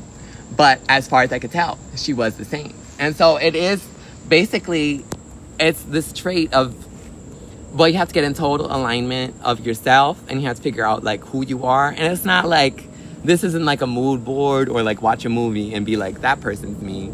You know, you got to see everything and figure out like what's up with you. You know, because we're given all these models and all these things, right? And all these, you know, potential characters, right? But all of that is fictional and all of that is other people. And, like, you might be like, oh, I'm like this person. But then, what are the ways you're not like that person, you know? Because it's like, really, authenticity is sort of the ability to play yourself. It's like, and it's, like, weird because I don't feel like I could even be someone else. Like, I don't even feel like I could act as someone else, right? But I can be myself so well. And it's a skill. And I'm trying, basically it's about just like, you can't just have to be like, fuck it. You know, I'm just going to talk. Basically, I'm just looking at me and I'm just like, what would I say to me if I didn't know this? You know? No, literally. Yeah, it's like, it is a lot of pressure. I mean, definitely to me, what's helped. Like, I mean, I used to be, you know, I talk about back in Brooklyn, you know, TikTok didn't really exist back then. You know, Instagram video launched when I was in college. Literally, not to date myself, but it literally launched when I was in college. And we didn't even have Instagram video before then, right? And so I'd always modeled for photos. Because I was, you know, I modeled in New York, you know. Nowadays, the political environment's so bad that no one would ever expect a trans person to even be a model. And that's sad. But I was a model in New York. And literally, you know, I modeled for still. And what's the thing about still? Your mouth stays closed and you don't talk, right? And so I was very insecure for a long time about the way I sounded, you know, about the way I looked. And on video, you know, it just wasn't the same as photo. Because on photo, right, you could always hold the exact pose you wanted. They didn't see you breathe. They didn't see you talk. They didn't hear you, you know? It was the best Instagram. Yes. Oh, yeah. I'm kind of scared to watch my TikTok live recording also. But literally, it was the best Instagram era because it was one of the most real and social and like friend vibes. You actually could have friends on Instagram back then, and people actually wanted to build and support. Backdoor inspector. I'm a top. But literally, it was one of the good times. And I remember, it's like one of my core memories of Instagram, is I remember when the Instagram videos came out, and I sat in my freshman dorm room, and I watched these 3 girls. They danced real slowly in a circle in their little flowy pants on the video. And they got like 15,000 views or something. It was like the first Instagram video ever. And I was like, wow, that's history. You know? And it all turned to shit from there. It all turned to shit from there because Instagram's horrible now, you know? It's so weird. Instagram, it's like Silent Hill, it's the hating hoes, it's the judgment. Like literally, I cannot post to Instagram without losing followers. Like on God, I cannot make a single post without people unfollowing me. And that's chill. You know, that's cool. Because like, do you want hating hoes following? I'm gonna be honest. Yeah. No, TikTok is nice. Like TikTok, I like TikTok people. Like I feel like they're friendly. I feel like they're supportive. And people like, because TikTok I think is based around ideas. It's that people are here to listen and people are here to learn, you know? Whereas on Instagram, it's about like, who's the prettiest? Who's the richest? Who's the most successful? Who's the most morally correct about stuff, right? And so it's like, I mean, here, obviously people still talk and debate, but it's just like, it's just less fake. I would say it's less fake. Yeah, IG's so fake. IG's so fake. And literally, I mean, still follow my IG because I post good stuff there. You know, it's the same handle as here. But, you know, other people on IG so fake. Yeah. Me, though, unfiltered. Raw. Like this, you know? Yeah, totally. But it's so fake. And it's just, but understand that is the way the app is designed. It's designed to be fake. And I'm at 1%. Oh my God, I'm at 1% battery. So I'm gonna keep talking till my phone dies, and then I'm just gonna be off live for the night. But it's been so fun hanging out with everyone, and I think you all are great. So you should add me on here so we can continue to hang out. Add me on IG also, and I'll know it's you because it happened now, you know, and I'll add you. Because I like, you know, nice, chatty people, you know? I think that's cute. Visco is cute because I love the filters. You know, I love the Visco filters, but I wish they didn't make you pay for them now. But literally what I love about TikTok, yeah, the exchange of ideas. People are so talkative, and there's so many like different kinds of people, and I feel like it's so like, it's like quirky, you know, because I love like even like people aren't afraid to be like quirky and funny here, you know, and like, ooh, you know, like it's cute, and we love that. So literally, you know, I love TikTok, and I would go live on here like every single day because actually I'm having a lot of fun. So, you know, we'll see. We'll see. No, literally, it's so like yourself. You should be terrified of yourself. You should be terrified to be anything but exactly who you are. Straight up. Because if you are not going towards who you are every single day, where are you going? Where are we going, boys and girls, if not to where we should be? And so you drop everything that is not meant for you, abandon everything that is not yours, and let go what was never let to be. Okay? You have to find yourself. What do you love about yourself? And what do you want to see grow? You know what I mean? What do you want to see grow and blossom? And what seeds are we planting on our way to our amazing, abundant, and successful futures, right? And, you know, you keep growing and you keep hoping and you keep studying and you keep learning and you keep listening. And, you know, things keep improving. They do, as long as you keep trying. And remember, every time you're about to give up, something's going to come along and show you the reason to keep going. Remember that. This phone is on 1%, but I'll keep talking till it dies. Remember that. That no one knows where you're going but you. No one can say who you're supposed to be but you. And fuck everyone else. Fuck the corporations. Fuck the jobs. Fuck the government. Fuck Instagram. Fuck Mark Zuckerberg. Fuck all of that bullshit. The only one who knows what you're meant to be is you. And I know I'm meant to be one of the biggest stars in the world, baby. And that's authentic. That's real. And literally, I'm so glad you've enjoyed it. No, I'm so glad. Anyone who's gotten anything out of this, thank you and you're welcome. Like, I'm having fun. And literally, you know, I think there's so many powerful and interesting people here on this app. And I think there's so many inspiring people. And there's so many people that can teach us to improve our lives. And it's just, you know, you just have to be open to it. Every time you open this app, think to yourself, what can this app do to help me become a better and more successful person? How can I be guided to my highest self? And how can I realize my fullest potential? Right? Because if you ask, the question will be answered in some way. There's a lot of bees here, but literally the bees keep me scared. Cyborg birthday. Oh, we live for that. Happy birthday, cyborgs. But literally, I haven't even talked about cyborgs on this live. Oh, we live for that.